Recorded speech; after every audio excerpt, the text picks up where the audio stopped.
और to become a successful business, जब उन्हीं नीड्स को, उन्हीं रिक्वायरमेंट्स को आप बेहतर तरीके से पूरा करते हैं तो वो कस्टमर सिर्फ कस्टमर नहीं होता, फिर वो एक सेटिस्फाइड कस्टमर बन जाता है। घर बनने ही है, घर सेल भी होने हैं, किराए पे भी चढ़ने हैं, किराए से उतरने भी हैं। एक बंदा किराए पे एक जगह गया, उसके पास उसने दूसरी जगह भी जाना है, तो आप रेफरल्स मांग सकते हैं कि जी आप हमें आगे लोगों को रेफ़र करें। बिस्मिल्लाहिर्रहमानिर्रहीम, अस्सलाम वालेकुम एवरीवन। कैसे हैं आप सब लोग? चलें, मैं मुख्तसरन अपना इंट्रोडक्शन आपसे करवाती हूँ। वैसे कासिम अली शाह फाउंडेशन के प्लेटफॉर्म पे अगर आप लोग जो हैं वो प्रेजेंट हैं तो शायद काफ़ी लोग ऑलरेडी जानते होंगे। मेरा नाम उज़्मा कमाल है, मैं सेल्स ट्रेनर हूँ। इसके अलावा मैं मार्केटिंग कंसल्टेंट हूँ, मार्केटियर हूँ, मेंटोर हूँ, नेशनल बिज़नेस डेवलपमेंट प्रोग्राम की प्री क्वालिफाइड ट्रेनर और कंसल्टेंट हूँ। इसके अलावा विमेन रिसोर्स एंड इंक्यूबेशन की मैं मेंटोर हूँ। Over 17 years of working experience है मेरा with MNCs, predominantly with telecom sector. मैंने मोबिलिंग, जोंग, वारिद के साथ काम किया हुआ है। कोका कोला बेवरेजेस से मैंने अपने करियर का स्टार्ट किया। फ्रॉम लास्ट 3 इयर्स मैं एज ट्रेनर एंड कंसल्टेंट काम कर रही हूँ। SMEs, small and medium size enterprises की कैपेसिटी बिल्डिंग पे मैंने बहुत काम किया। पैन पाकिस्तान मैंने काफ़ी शहरों में जाके चैम्बर्स में, वेरियस चैम्बर्स में, इंक्यूबेशन सेंटर्स में, मैं इस वक्त अगर ये कहूँ कि मैं हज़ारों में सेल्स के लोगों को ट्रेनिंग्स करवा चुकी हूँ और बेशुमार कंपनीज़ को मार्केटिंग कंसल्टेंसी दे चुकी हूँ। तो ये मेरा ब्रीफ सा इंट्रोडक्शन था। मैं चाहूँगी कि पार्टिसिपेंट्स भी अपना मुख्तसर सा छोटा छोटा इंट्रोडक्शन, योर नेम, आप क्या काम करते और जो है वो या क्या काम करना चाहते, बस एक एक दो दो लाइन में मुझे बता दें, सो दैट मुझे ऑडियंस का आइडिया हो जाए कि मेरी ऑडियंस कौन है। तो हम लेडीज़ को पहले मौका दे दें। जी, बैठ के, सही, बिल्कुल ठीक है जी। अच्छा, आप सबसे दरख्वास्त है कि अपने मोबाइल्स को प्लीज़ साइलेंट कर दें और सेशन के दौरान आपस में गुफ्तगू से इज्तनाब करें। जब कोई दूसरा क्वेश्चन कर रहा हो उसका सवाल गौर से सुने। हो सकता है वो सवाल आपका भी हो और आपने पूछा ना हो, और जब कोई दूसरा जवाब दे रहा हो तब भी गौर से सुने। तो लेट्स स्टार्ट द सेशन। हमारा, आप सबको पीछे तक मेरी आवाज़ आ रही है? अच्छा जी, टॉपिक हमारा बड़ा इंटरेस्टिंग है, सेल्स। सेल्स, हम सबका ताल्लुक़ सेल्स से है। कहीं हम कस्टमर हैं तो कहीं हम जो है वो खुद बेच रहे हैं। डे टू डे लाइफ में अगर हम देखें तो घर में हर चीज़ जो है, जो आपकी रोज़मर्रा की ज़रूरत है, वो आप कहीं ना कहीं से ख़रीद के ला रहे हैं। कोई बेच रहा है, कोई ख़रीद रहा है। तो बेसिकली सेल्स बिजनेसेस का तो लाजमी हिस्सा है ही है, हमारी आम ज़िंदगी का भी बड़ा एक इम्पॉर्टेंट कंपोनेंट है। हम चूँकि जब इसको बिज़नेस कॉन्टेक्स्ट में बात करते हैं कि जी बिज़नेस और सेल्स, तो ऑफ कोर्स सेल्स नहीं है तो किसी भी बिज़नेस का कोई जवाज़ नहीं है। बिज़नेस इसीलिए किया जाता है कि सेल की जाए, ऐसा ही है? या कोई ऐसा बिज़नेस भी है कि हाँ सेल के बगैर बिज़नेस चल रहा है? ऐसा कोई बिज़नेस नहीं होता। नॉन प्रॉफिट ऑर्गेनाइजेशंस जो हैं वो ऐसे काम करती हैं, लेकिन कमर्शियल ऑर्गेनाइजेशन में sales is the main function जिसके ऊपर ऑर्गेनाइजेशन जो है वो रन कर रही होती है। तो सेल बेसिकली आपकी नज़र में सेल्स क्या है?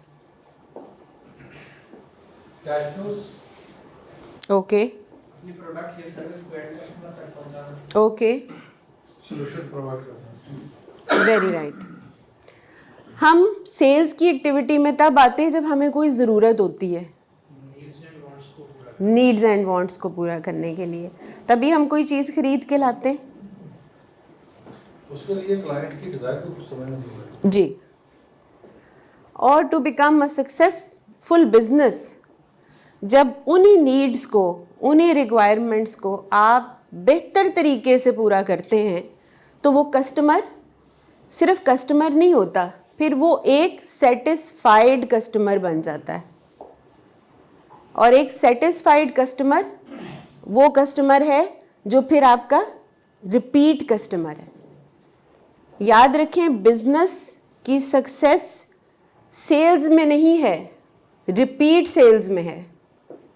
एक दफ़ा वन टाइम ट्रांजैक्शन कर लेना तो ठीक है, हो गया, बट ट्रू सेंस में आपका बिजनेस प्रॉफिटेबिलिटी में तब जाता है जब आपके कस्टमर्स रिपीट होते हैं। इसकी वजह यह है कि कस्टमर को अपना कस्टमर बनाने के लिए भी बिजनेस को एक कॉस्ट इनकर करनी पड़ती है।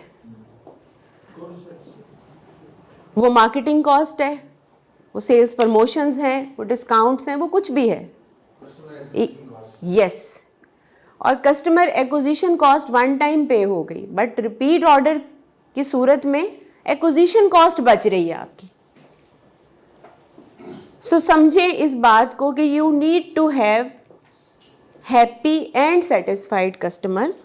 और वो हैप्पी और सेटिस्फाइड कस्टमर्स तब आते हैं जब आप उनकी ज़रूरत को समझ के उस ज़रूरत के मुताबिक उनको चीज़ देते हैं।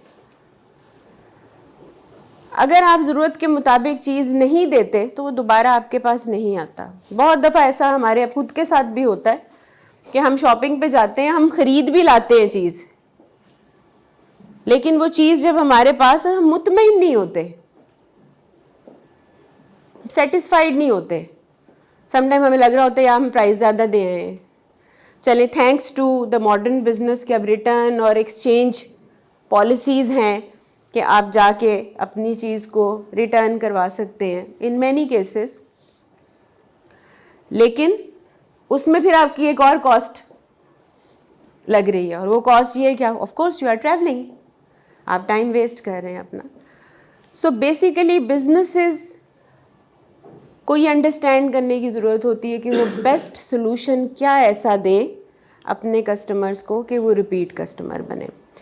आज ये टॉपिक जो है मैंने सेल से इसलिए स्टार्ट किया बिकॉज आई ऑलवेज ट्राई कि मैं बेसिक से लेके चलूँ और फिर हम ग्रेजुअली इंक्रीज़ में जाएंगे। But interesting part is this कि मैंने इस सारी एक्टिविटी को डिफरेंट बिजनेसेस के कॉन्टेक्स्ट में बताया है कि इस बिज़नेस के लिए आप क्या करेंगे तो आपकी सेल्स बढ़ेगी, इस दूसरे बिज़नेस के लिए आप क्या करेंगे तो आपकी सेल्स बढ़ सकती है। क्या बेसिक्स हैं जो आपको रिटेल बिज़नेस के अंदर रिक्वायर्ड हैं, क्या बेसिक्स हैं जो आपको गारमेंट के बिज़नेस के लिए रिक्वायर्ड हैं, क्या बेसिक्स हैं जो आपको इवेंट मैनेजमेंट के लिए रिक्वायर्ड हैं। तो हम कैटेगरी वाइज बिजनेसेस को डिस्कस करेंगे। उससे फ़ायदा ये होगा कि बहुत से लोगों को शायद यहाँ से कुछ नए आइडियाज़ भी मिल जाएंगे।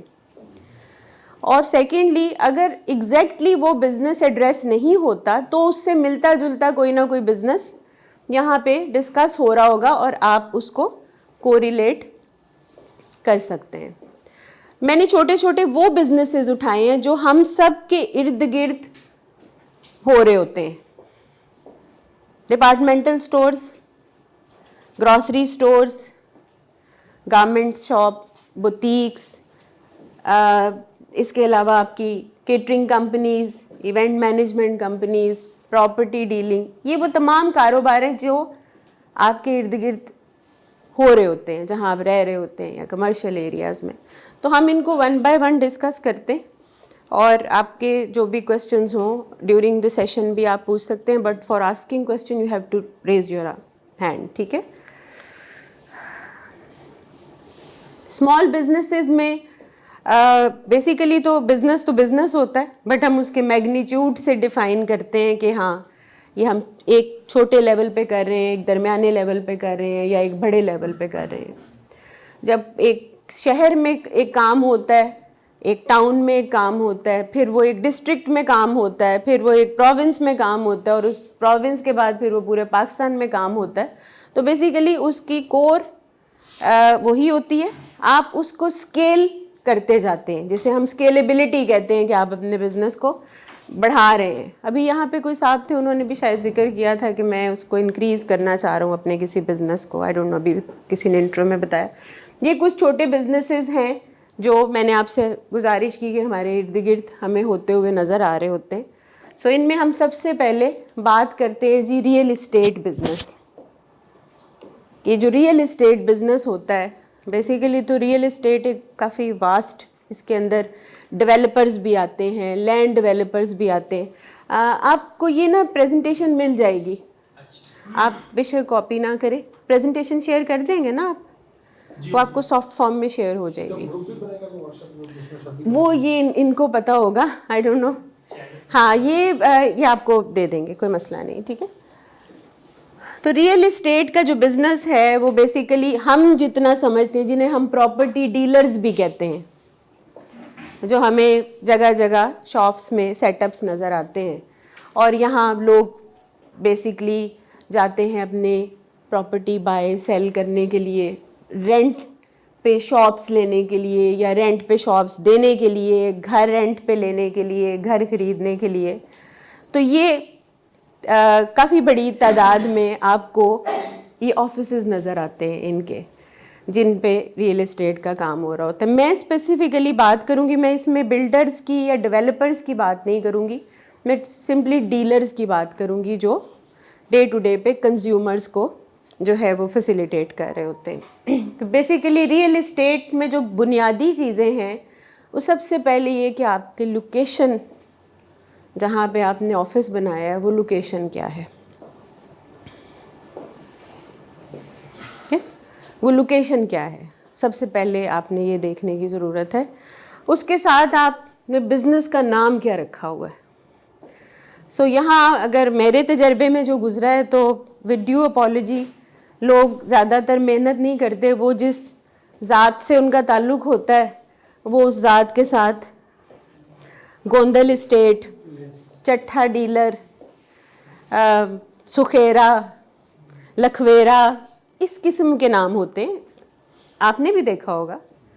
सो इस नाम में मसला कोई नहीं है, लेकिन ऐसा लगता है कि वो ख़ास तौर पे अपनी उस कास्ट के लोगों को के लिए ही कोई काम कर रहा है। सो वो नाम आपको लिमिटेड करता है।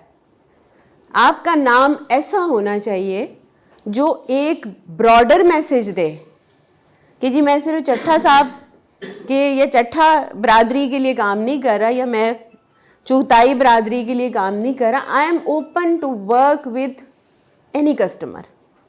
सो आप अपने नाम को, अपने रिटेल जो आपका रियल इस्टेट का बिज़नेस है, उसका नाम रेलिवेंट होना चाहिए आपके काम के साथ, ठीक है। तो कई लोगों ने प्रॉपर्टी लिंक नाम रखा हुआ है, कई जो है वो इस तरह। मुझे एक इत्तेफाक हुआ, एक कराची इस्लामाबाद से एक ग्रुप था, दे कॉन्टेक्टेड मी, और उनका जो भी नाम था उसके साथ उन्होंने डॉक्टर लगाया हुआ था, मैं नाम नहीं कोट करूँगी। तो मैं उनसे पूछा, मैंने कहा जी आपने ये डॉक्टर क्यों लगाया हुआ है, आप तो प्रॉपर्टी का बिज़नेस करते हैं। तो उन्होंने कहा जी जैसे डॉक्टर जो है वो बीमारियों का इलाज करते हैं, इस तरह मैं जो है वो लोगों के प्रॉपर्टी के मसाइल का हल करता हूँ, तो मैंने डॉक्टर लगा लिया। तो मुझे कुछ उनकी बात मुनासिब नहीं लगी, इसलिए कि डॉक्टर एक डिफरेंट प्रोफेशन है और आप एक डिफरेंट काम कर रहे हैं। इससे एक मिसकंसेप्शन जा रहा है, एक रॉन्ग मैसेज डिलीवर हो रहा है। आप डॉक्टर नहीं हैं तो आप क्यों अपने बिजनेस के नाम के साथ डॉक्टर लगा रहे हैं। तो आपको ये देखना है कि आपकी क्रेडिबिलिटी हर्ट ना हो रही हो, आपके नाम में कोई ऐसी चीज़ ना आ रही हो, या आपकी पहचान में कोई ऐसी चीज़ ना आ रही हो जो आपकी ऑथेंटिसिटी को, आपकी क्रेडिबिलिटी को मशकूक करे। उसकी वजह क्या है? ख़ास तौर पे अगर आप रियल इस्टेट के बिज़नेस में देखें, क्या वजह है कि आपको you have to be very authentic. कोई साहब जवाब देंगे? आपको सर्च करके अगर कोई भी आप जैसे नाम बताया आपने, लेकिन आपको एक मार्केट के अंदर सर्च करके उस नाम का बिजनेस करना जी, लेकिन ऑथेंटिक होना क्यों ज़रूरी है? देखिए, ऑथेंटिक होना क्यों ज़रूरी है? ऑथेंटिसिटी क्या होती है? ओरिजिनलिटी। तो क्यों होना चाहिए आपको ऑथेंटिक? वैसे तो हर बिजनेस में होना चाहिए, लेकिन प्रॉपर्टी के बिजनेस में क्यों होना चाहिए? कस्टमर जो है ना उसको आप बिल्कुल जैसे भाई ने कहा कि ट्रस्ट का इशू रहता ही है, शक व शुबा रहता ही रहता है, तो इसलिए सबके लिए अगर उनको ट्रुथ डिलीवर किया जाए, हमेशा सच्चाई के मुताबिक इस टाइम पे हम डिलीवर करेंगे या ये चीज़ है तो यही चीज़ है, और जितने पैसे बताए गए हैं उतने में ही डिलीवर किया जाए तो ये जी। मैम इसमें ये है कि देखिए, एक होती वर्बल कम्युनिकेशन, एक नॉन वर्बल कम्युनिकेशन। आपका लोगो या आपका नाम ऐसा हो, अगर बंदा नाम भी पढ़ सके उसे देख के पता चल रही है ये काम कर रहे हैं, एक बार। दूसरा, नाम ऐसा होना चाहिए जो आप काम कर रहे हैं उस काम में नाम लेने से भी पता चले कि ये फुला काम कर रहे हैं। जी, आप सब ने अपने तौर पे जवाब दिया और माकूल जवाब दिया, लेकिन मुझे मेरे सवाल का जवाब अभी भी नहीं मिला। वो ये था कि रियल एस्टेट के बिजनेस में ऑथेंटिक होने की ज़्यादा ज़रूरत क्यों है? इसमें पैसा इन्वॉल्व है और बड़ी अमाउंट इन्वॉल्व है। घर कोई रोज़ नहीं लेता, शॉप कोई रोज़ नहीं लेता। ये ऐसे डिसीजन है जिसके अंदर पैसे की इन्वॉल्वमेंट है। अगर आप ऑथेंटिक नहीं लग रहे, आपके पास कस्टमर नहीं आएगा, और आएगा तो आपसे डील नहीं करेगा। तो आपका नाम में कोई ऐसी चीज़ नहीं होनी चाहिए जो ओवर कमिट कर रही हो, या आपके नाम में कोई ऐसी चीज़ नहीं होनी चाहिए जो अगले को डाउटफुल कर रही हो। Design and interior of the office, मैंने मोस्ट ऑफ द टाइम देखा है कि प्रॉपर्टी डीलर्स की शॉप्स के ऊपर दोस्त भी आगे बैठे हुए, अंदर चौकड़ियाँ मार के सोफ़ों पे बैठे हुए हैं, लाइटें बुझाई हुई हैं। बाहर से जो बंदा देख रहा है उसको एक महसूस नहीं हो रहा कि कारोबार की जगह है। मे बी कोई फीमेल आना चाह रही हो अंदर और वो देखे कि जनाब बेशुमार लोग अंदर बैठे सिगरेट चल रहे हैं, और तो वो शी विल बी डिस्करेज्ड, वो अंदर नहीं जाएगी। दिन के टाइम आपने लाइटें ऑफ की हुई हैं, और जैसे ही आपने देखा कोई कस्टमर एंटर हुआ तो आपने जल्दी से पंखा चलाया और उसके बाद में चप्पल पहननी शुरू कर दी। तो these things are against professionalism. ये आपका इंप्रेशन गलत करती हैं, चाहे आपसे एक सही आदमी भी हैं। तो आपके लिए ज़रूरी है कि आप एक प्रोफेशनलिज्म मेंटेन रखें ड्यूरिंग वर्किंग आवर्स, और एक लुक दें ऐसी कि कस्टमर कॉन्फिडेंट फील करे आपके सेटअप में आते हुए, उसको घबराहट ना हो। तो आपका बिहेवियर, आपका इंटीरियर, आपके शॉप का नाम, आपके शॉप की या ऑफिस की लोकेशन रियल एस्टेट में बहुत मैटर करती है। इसीलिए आप देखें कि कमर्शियल जोन्स में जो मेन शॉप्स होती हैं वो इन्हीं लोगों के पास होती हैं। उसके बाद फिर बाद की कैटेगरीज आती हैं। अच्छा, अब तो हमने ये बात कर ली कि ये तो बुनियादी चीज़ें एक जी। फंडामेंटल रियल एस्टेट में हम देखते हैं कि कनाडा में या अमेरिका में या इस तरह के वो एक टेस्ट एग्ज़ाम होता है 6 मंथ्स का, 3 मंथ्स का, तो उसमें ये सब चीज़ें सिखाई जाती है, प्रोफेशनलिज्म, बिहेवियर। जी जी बिल्कुल। तो हमारे यहाँ नहीं है, तो क्या ये फंडामेंटल में हम शामिल कर सकते हैं? 5th पॉइंट के भाई ट्रेनिंग होनी चाहिए, पास होना चाहिए एग्ज़ाम। जी बिल्कुल होना चाहिए। देखिए, ये चीज़ें तो पॉलिसी मेकर्स को सोचना चाहिए। मैं एक दिन हम गुज़र रहे थे, आई डोंट नो आप लोगों का इत्तेफाक हुआ है कि नहीं, ये जो एक डिफेंस रोड है जो यहाँ से पीछे से कनेक्ट करती है, उधर निकलती है गज्जू मत्ता पे, उसके पैरेलल एक नाला है और उस नाले के साथ हाउसिंग सोसाइटी है। जी हाँ जी, उधर आपका प्लॉट है। आप मुझे खुद बताएं, नाले के साथ। तो मैं एक दफ़ा अपने हस्बैंड के साथ गुजर रही थी। मेरे हस्बैंड, उनको इंटरनेशनल एक्सपोजर बहुत है, he is often on travelling. तो उन्होंने बताया कि टर्की में कोई सोसाइटी अप्रूव नहीं होती जब तक वहाँ पे स्कूल, हॉस्पिटल ना बने हो।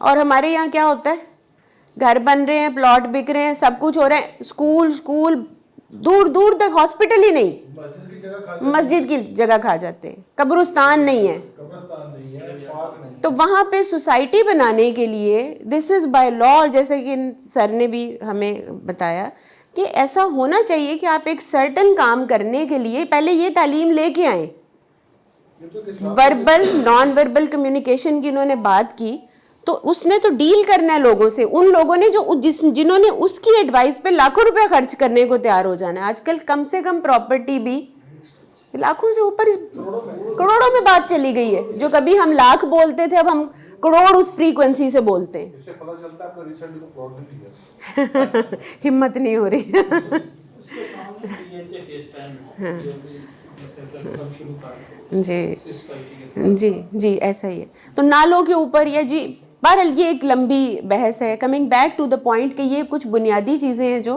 करने की ज़रूरत है। अच्छा, अब रियल इस्टेट के लोग अपना बिजनेस जो है या अपनी सेल्स जो है वो कैसे बढ़ा सकते हैं, कुछ टिप्स मैंने शेयर किए कि एक तो उनके पास कस्टमर डेटाबेस होना चाहिए, जो कि अनफॉर्चुनेटली नहीं होता। मुझे इत्तेफाक हुआ अपने घर का एक पोर्शन रेंट आउट करने का, और ऑफ कोर्स मैंने देखा कि 2 से 3 दफ़ा वो एक्सरसाइज रिपीट हुई है कि नए लोग आए हैं और या पुराने गए हैं, तो we engage the same person, क्योंकि हमें वो क्रेडिबल लगा, ट्रस्टवर्दी लगा। हमने 1-2 लोगों से और भी बात की, उन्होंने हमें वो चीज़ समझ नहीं आई। तो इस केस के अंदर आपके पास एक डेटाबेस होना चाहिए, so that time to time आप अपने कस्टमर्स को, क्योंकि जिसने घर लिया है उसके भाई ने भी कल को घर लेना है, उसने अपनी बहन को भी कहीं लेके देना है, अपने किसी दोस्त को भी लेके देना है घर। तो आपका अगर डेटाबेस बना हुआ है तो आप उस कस्टमर के साथ you can stay in contact और उससे रेफरल ले सकते हैं। एक और मसला जो आता है जिसके जो इस बिज़नेस को ग्रो नहीं करने देता, कि डीलर साहब कभी ये समझने की कोशिश नहीं करते कि दूसरे बंदे की रिक्वायरमेंट क्या है। वो उसको वो चीज़ें दिखा रहा होता है जो उसके पास अवेलेबल होती हैं।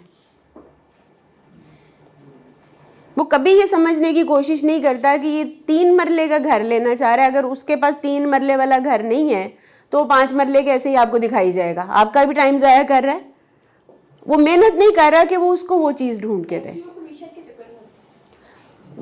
देखिए, कमीशन बिल्कुल ठीक है, कमीशन के चक्कर में होते हैं, लेकिन कमीशन तो उन्हें दोनों सूरत में मिलनी है ना। देखिए, आपकी ज़रूरत अगर उस बंदे की पूरी, वो आपको छोड़ेगा, 7 वाले के पास चला जाएगा, तो आपको जो 3 मरले पे कमीशन मिलनी थी वो भी गई। तो आप असेस करें कि इसकी रिक्वायरमेंट क्या है, इसकी अफोर्डेबिलिटी क्या है, और उसके अकॉर्डिंगली उसको वो चीज़ दिखाएं।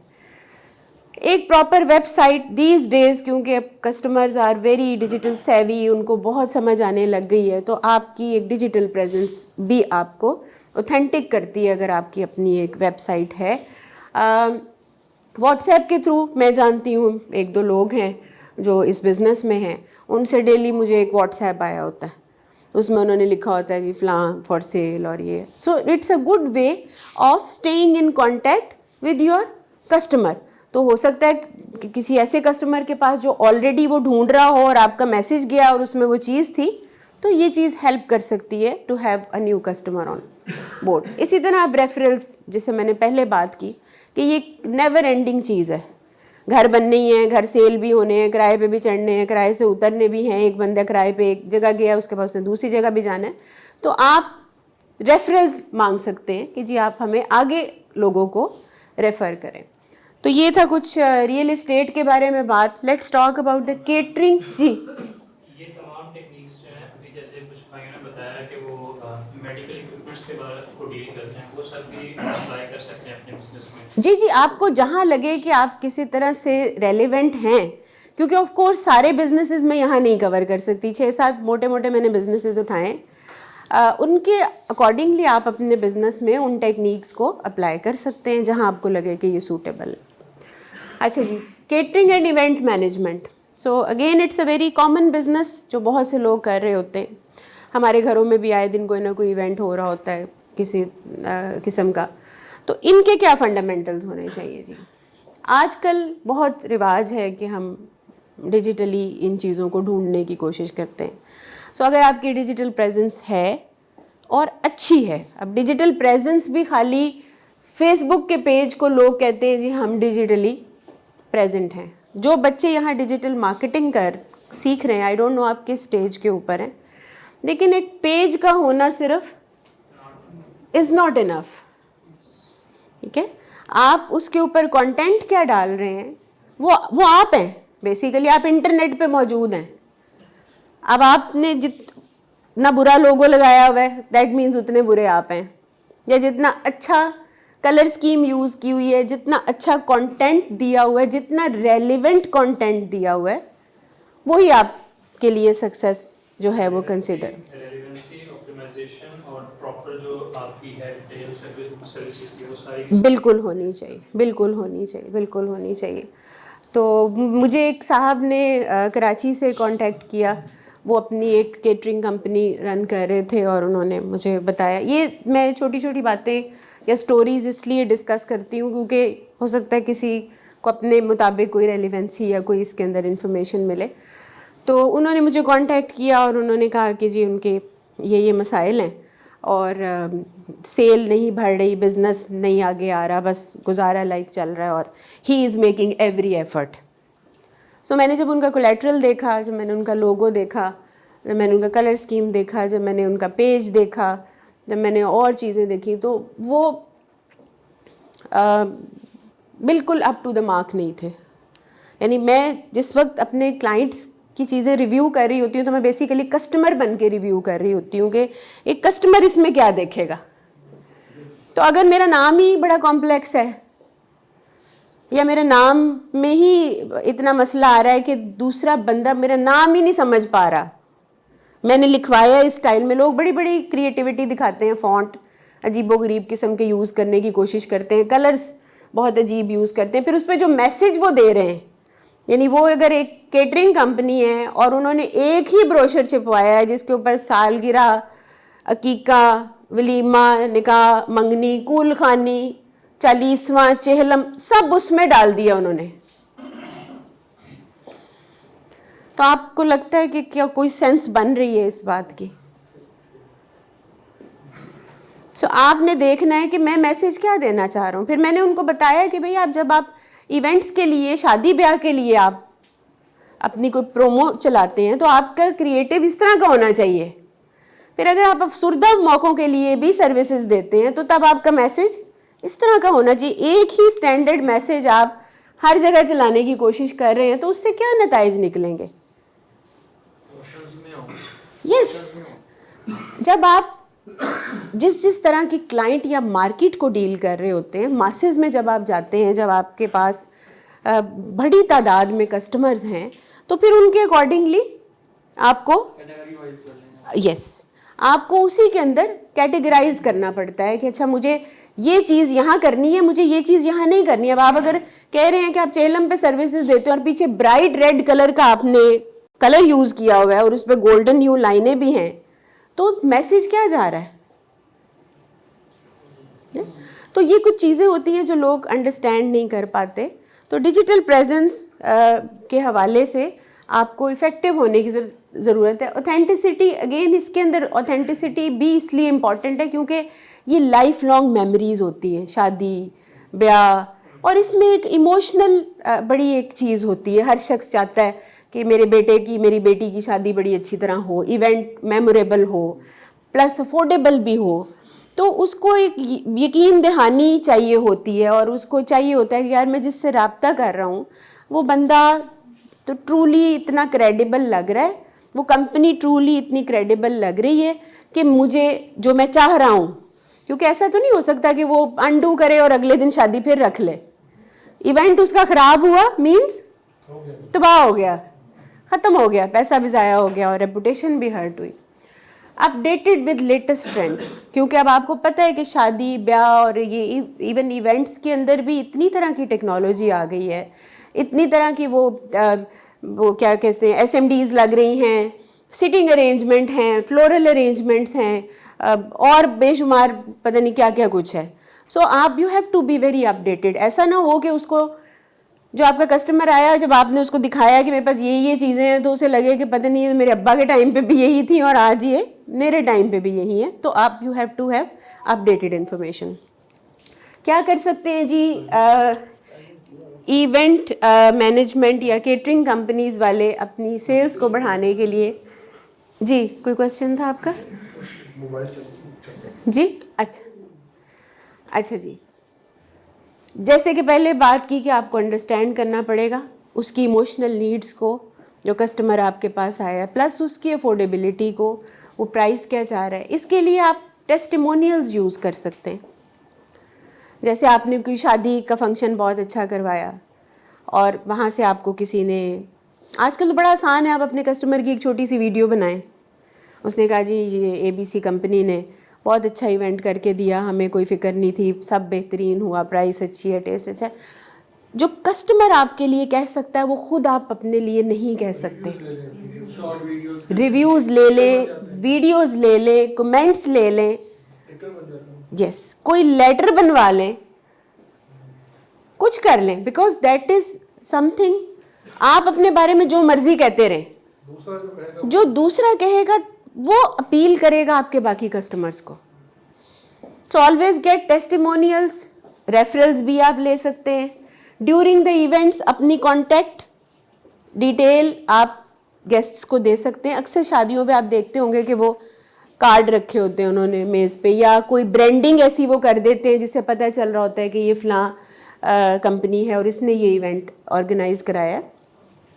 तो इस तरह की चीज़ें आपको हेल्प कर सकती है। प्लस आपके पास जो क्वेरीज आती हैं, क्योंकि जो कस्टमर आपके पास आया है वो आपके साथ साथ और भी 2-3 इवेंट मैनेजमेंट या केटरिंग कंपनीज के पास गया है, उसने और जगहों से भी रेट्स लिए हुए हैं, वो बजट भी देख रहा है। अच्छा, अब आपने अगर अपना फॉलोअप रखा है तो हो सकता है उसके सवाल में जो सवाल उसके जहन में आया, चूंकि आपने फॉलोअप रख लिया था, आपने उसे कॉल करके पूछा तो वो जवाब उसे आपसे मिल गया, वो उसको छोड़ के आपके साथ आ गया।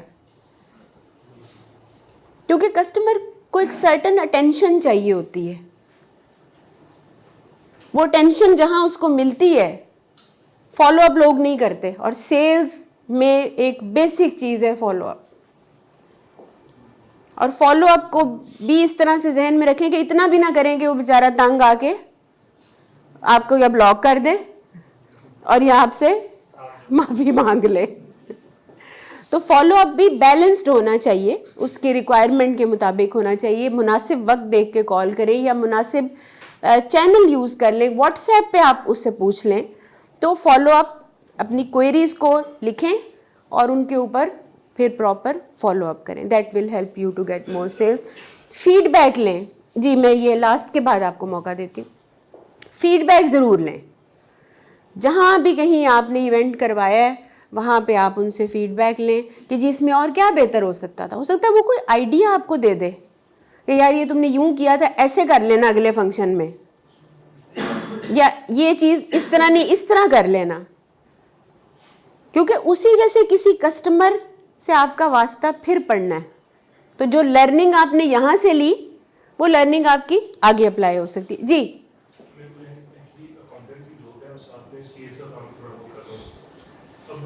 आपने कहा कि हम कोई चैनल यूज़ करें जैसे कि व्हाट्सएप कस्टमर से फीडबैक के लिए या उनको अपनी अनाउंसमेंट्स के लिए कि हम जो कोई चीज़ फोकस कर रहे हैं।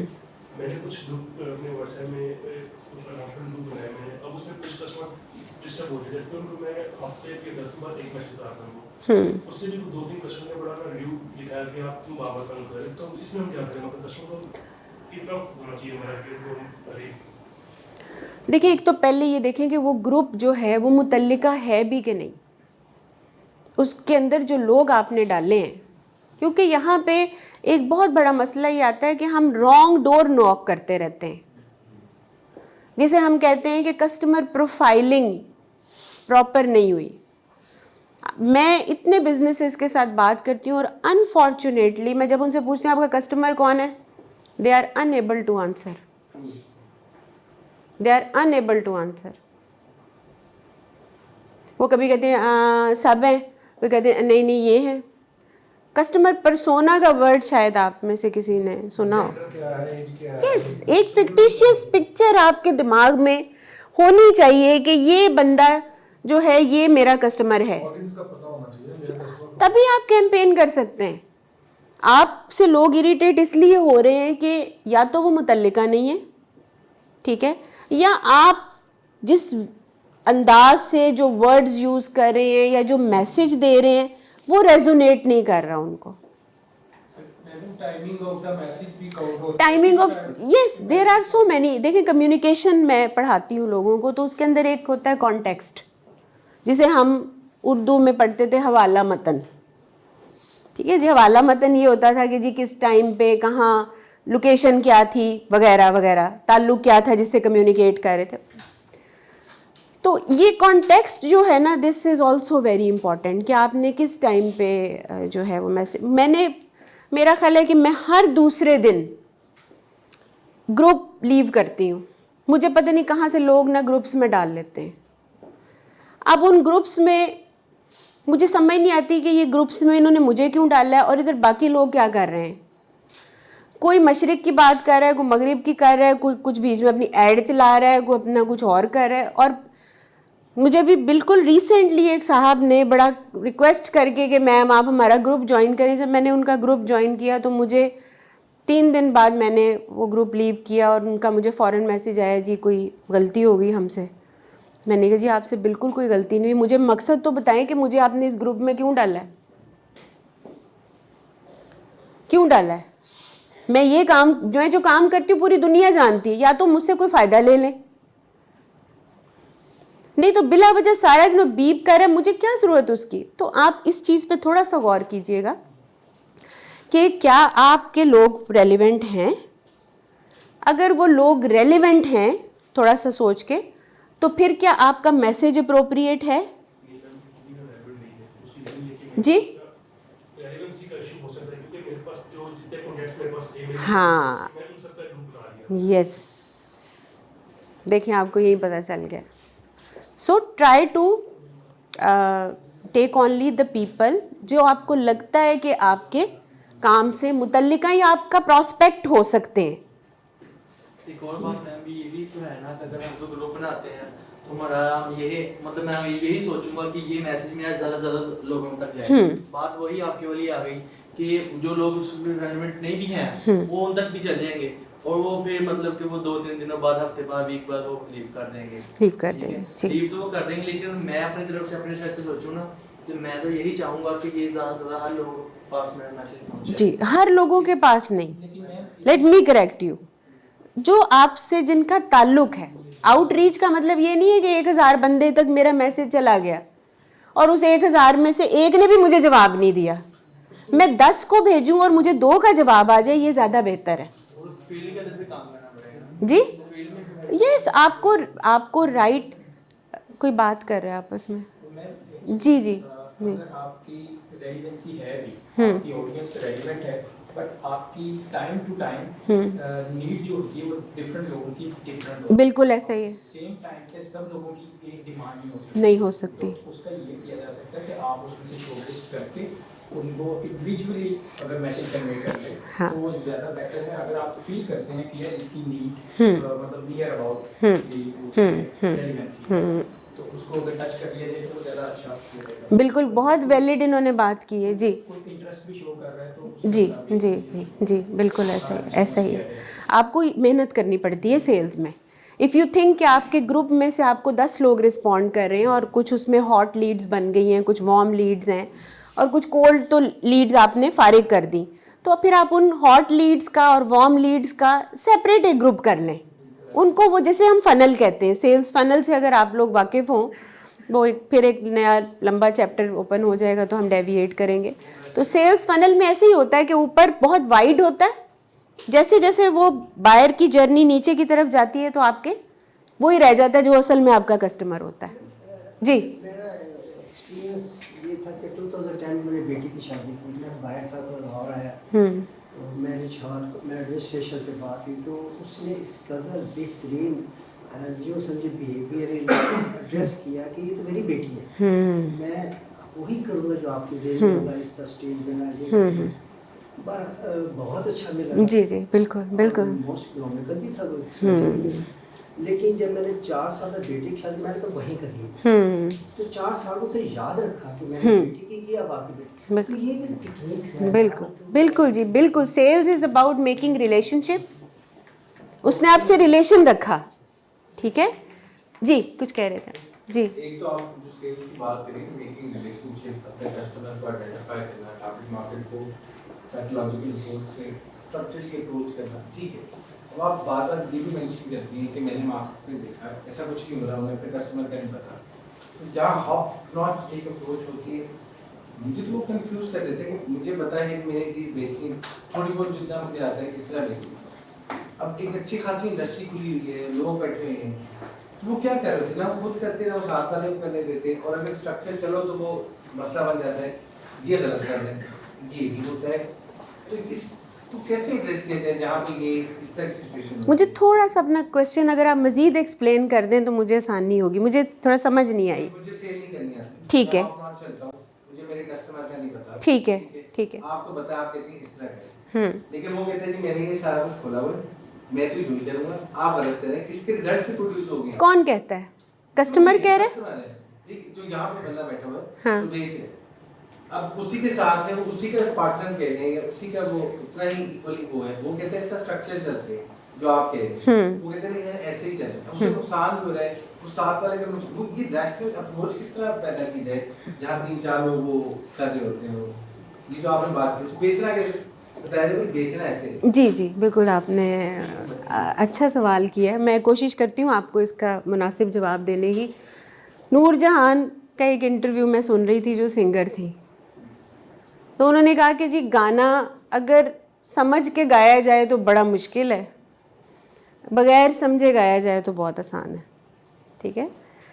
सेल्स कोई फार्मूला नहीं है कि आपका 2+2 हमेशा 4 ही आएगा। Sales is a combination of various things, ठीक है।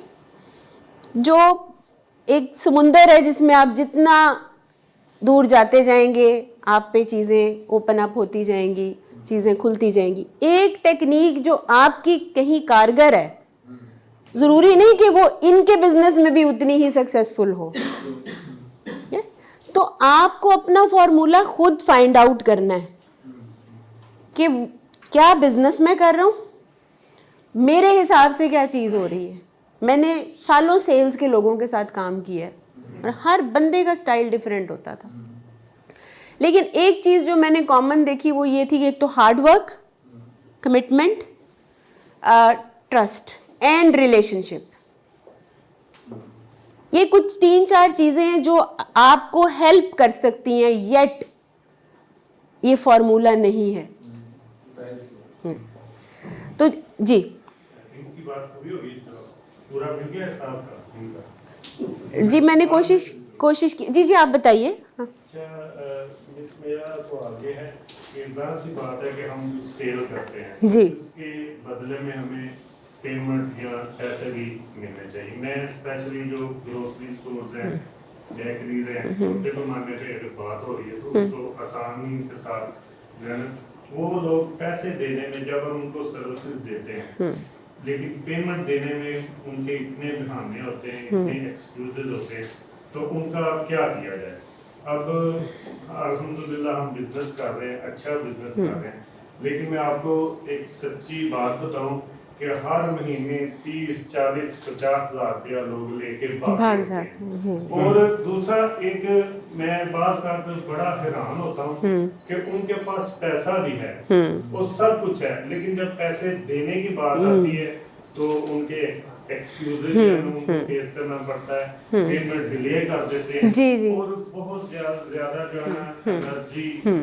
देखिए मेरे पास अगर फॉर एग्जाम्पल मैं आपको एक आसानी से बात आपके गोशुदार करना चाह रहा हूँ कि मेरे पास अगर 1 लाख रुपए के आज की डेट में ऑर्डर हैं, वो मैंने सेल करनी है, चीज़ों को डिस्ट्रीब्यूट करना है, और उसमें से जाहिर सी बात है कि मुझे रेवेन्यू जनरेट होगा। जी जी बिल्कुल। वो 1 लाख अगर लोगों ने अपने पास होल्ड किया होगा, जी जी, तो मैं कहाँ से वो 1 लाख लाऊंगा अपने दूसरे कस्टमर्स को जो नए हैं। हम लोग मेहनत करते हैं, नए कस्टमर्स भी ऐड करते हैं और पुरानों के साथ भी रिलेशन सही रखते हैं, लेकिन जो असल प्रॉब्लम है उसका कोई हल आप बता सकते हैं? देखिए हाँ, देखिए ये आपके ये मसला तो बहुत जेन्युइन है। ये हमारी बदकिस्मती है कि हमारे यहाँ मॉरल वैल्यूज़, इखलाक की कदरें काफ़ी कम हैं और लोग बड़े बेदरेग हो के, बड़े बेरहम हो के किसी दूसरे का हक रखने की कोशिश करते हैं, पेमेंट नहीं दे रहे टाइम पे। और ये आपका मसला नहीं है, ये बड़े बड़े बिजनेसेस में भी ये प्रॉब्लम्स हैं, ठीक है। आप हाल तो होंगे ना, हाल की तरफ देखिए, हल ये कि आपने इसी मार्केट में काम करना है। आप कस्टमर को भी चेक करें ना, अगर आपको पता है कि ये कस्टमर ने पहले मेरे साथ ऐसे किया हुआ है, नेक्स्ट टाइम आप उसके साथ टर्म्स एंड कंडीशन डिफरेंट तय करें। ये पॉलिसी मेकिंग का मसला है। देखिए, आपको पता है यार, ये एक बंदा है, ये 15 दिन लेट करता ही करता है, तो आप उसे बताएं कि फिर हाँ तुम्हें मैं ये चीज़ इतने नहीं इतने में दूंगा, या नंबर ऑफ कस्टमर बढ़ा रहे हैं। आउटरीच आपकी बढ़ जाती है, आप बुरे कस्टमर्स निकाल दें। लेकिन बाद सिचुएशन ऐसी होती है कि कुछ लोग इतने अच्छे नजर आते हैं, आप कहते हैं वाह, जी जी जी, 3 माह बाद 4 माह बाद उनका यही चेंज हो ये तो आपने जो बात छेड़ी है ना, इस पे हर बंदे के पास 2-2 4-4 5-5 वाकयात होंगे, मेरे पास भी हैं कि ये this is part of the deal. हम कहते हैं this is part of the deal, तो हम इससे अवॉइड नहीं कर सकते। हाँ, हम मुहतात रह सकते हैं, हम खुद की एहतियात कर सकते हैं, अपने आप को एक कवर दे सकते हैं, असेस कर सकते हैं, रिस्क असेस कर सकते हैं। बैंकों से लोग कर्जा लेके भाग जाते हैं, खा पी लेते हैं, बैंक कुछ नहीं उनका बिगाड़ सकता। जी, आपको मैं जी इनकी बात के बाद में जी, अब एक है, मैंने बड़ी मुश्किल से जो है फर्ज करें इन्वेस्ट किया, 5 लाख मेरा बजट था, उसमें मैंने इन्वेस्ट करके एक बिजनेस शुरू किया, जिस तरह मेरे भाई ने बात की है। अब उसमें से जो मैंने सेल किया है, मेरा 3 लाख जो है लोगों ने होल्ड कर लिया, अब मेरे पास 2 लाख रह गए। अब मेरा तो सारे जो जमा पूंजी खर्च कर दी, वेरी अब वो 2 लाख को मैं क्या करूँ, कैसे अपने आप को ग्रो कर सकता हूँ, मैं अपनी सेल को कहाँ से बढ़ाऊँ जब मेरा 3 लाख मार्केट में। जी जी जी, इसके लिए उनकी बात सही है कि ये जो मेन इशू है हमारे पाकिस्तान मुआशरे का एक माहौल ऐसा बना हुआ है, इसका सोल्यूशन जो है आप हमें बताएं, क्योंकि हर बंदा इस मसले में फंसा हुआ है। देखिए, मैं हाँ नहीं, वो मैंने जैसे आपसे गुजारिश की कि अपनी अपनी एहतियातें। देखिए, मैं भी बिज़नेस करती हूँ ना, दिस इज़ माय बिज़नेस। मैं कंसल्टेंट हूँ, ट्रेनर हूँ, ट्रेनिंग्स करती हूँ, मुझे भी क्लाइंट्स मिलते हैं, क्लाइंट्स में कंपनियाँ भी होती हैं। जैसे देखें ना, एक डॉक्टर के पास बंदा जाता है, मैंने तो अपनी प्रॉब्लम उसको बीमारी बतानी है, जी, डॉक्टर को काम है उसका सॉल्यूशन क्या है, तो ये प्रॉब्लम तो हमारा, हमें तो आपको बताना है। जी, मैं आप डॉक्टर आपको बताना है कि जी बिल्कुल, मैं आपको बताने की ही कोशिश कर रही हूँ। 76 वर्ष से ऐसा हाल है पाकिस्तान का। अच्छा, हाँ, देखिए, coming back to the point, हाँ, coming back to the point, customers, recoveries, पैसे ना मिलना, मार्केट से पैसा चला जाना, ये आपके बिजनेस का पार्ट है। अब आप कितने मोहतात रह के प्ले करते हैं, मैं आपको अपना बताती हूँ कि हम कंसल्टेंट लोग हैं, ठीक है।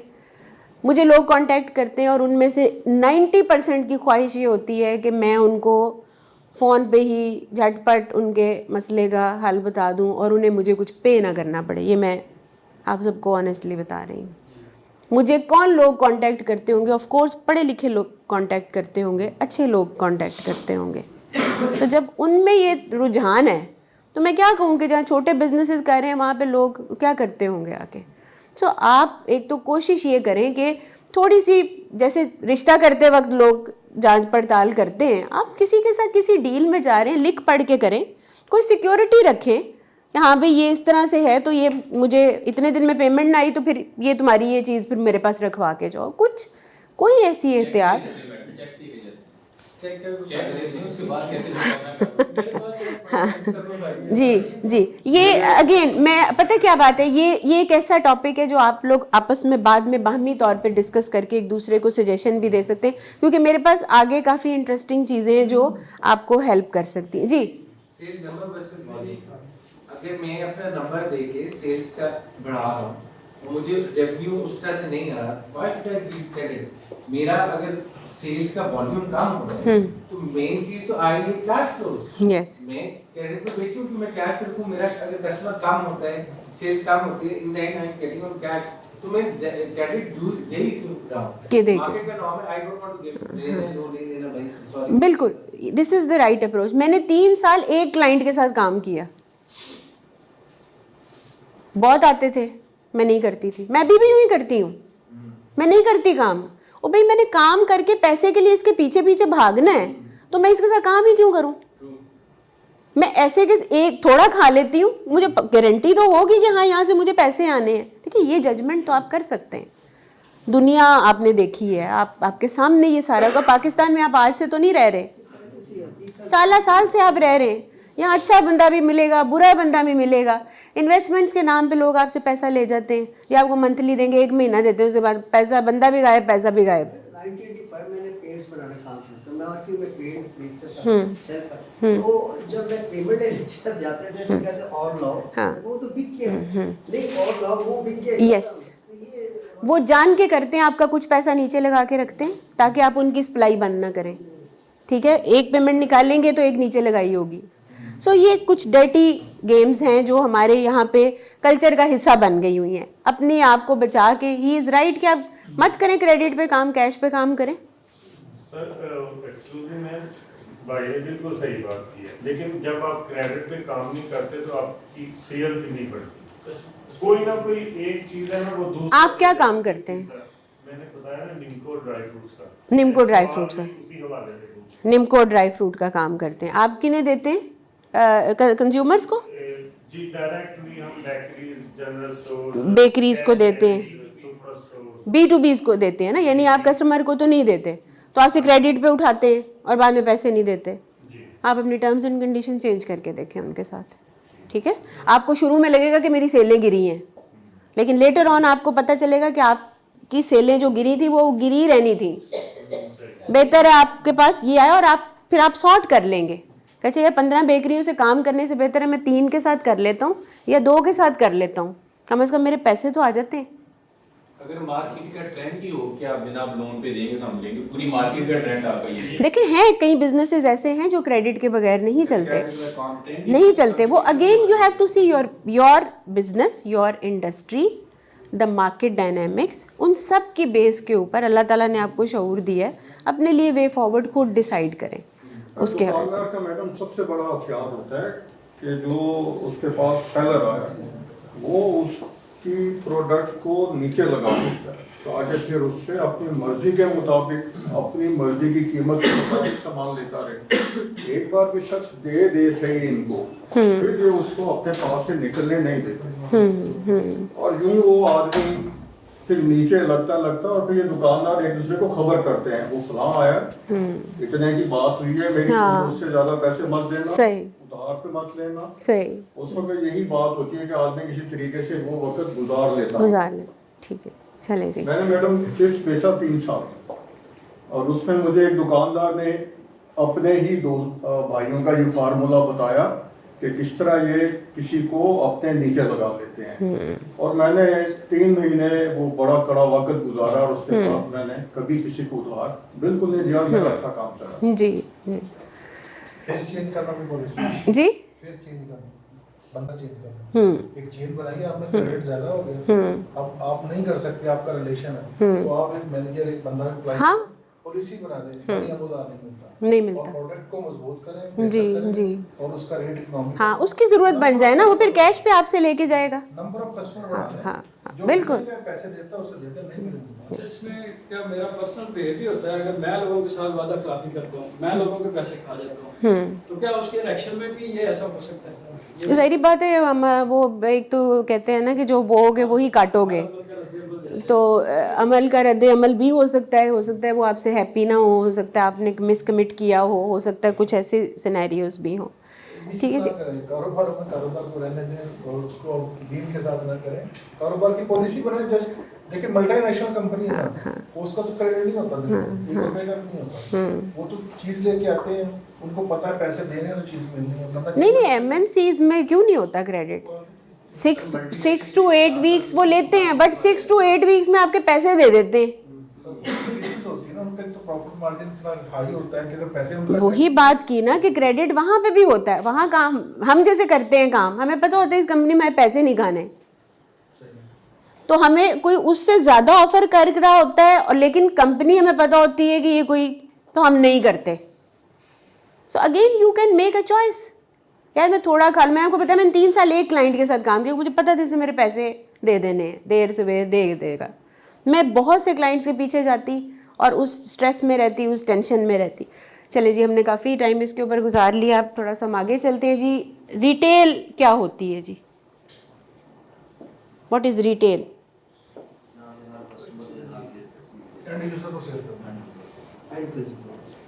एंड यूज़र को सेल करना, द जगह जहाँ से आप retail basically point of sales को कहते हैं, जहाँ पे आप स्मॉल क्वांटिटीज़ में डायरेक्ट एंड यूज़र को सेल करते हैं। लेकिन ये कोई लाजमी नहीं है कि एंड यूज़र ही लेके जाए, हो सकता है आपसे कोई और भी ले जाए और बाद में उसको बेच दे, बट नॉर्मली एंड यूज़र्स ही लेते हैं वहाँ से, होल सेलर्स या फर्दर सेलिंग के पॉइंट ऑफ व्यू से लोग नहीं लेते।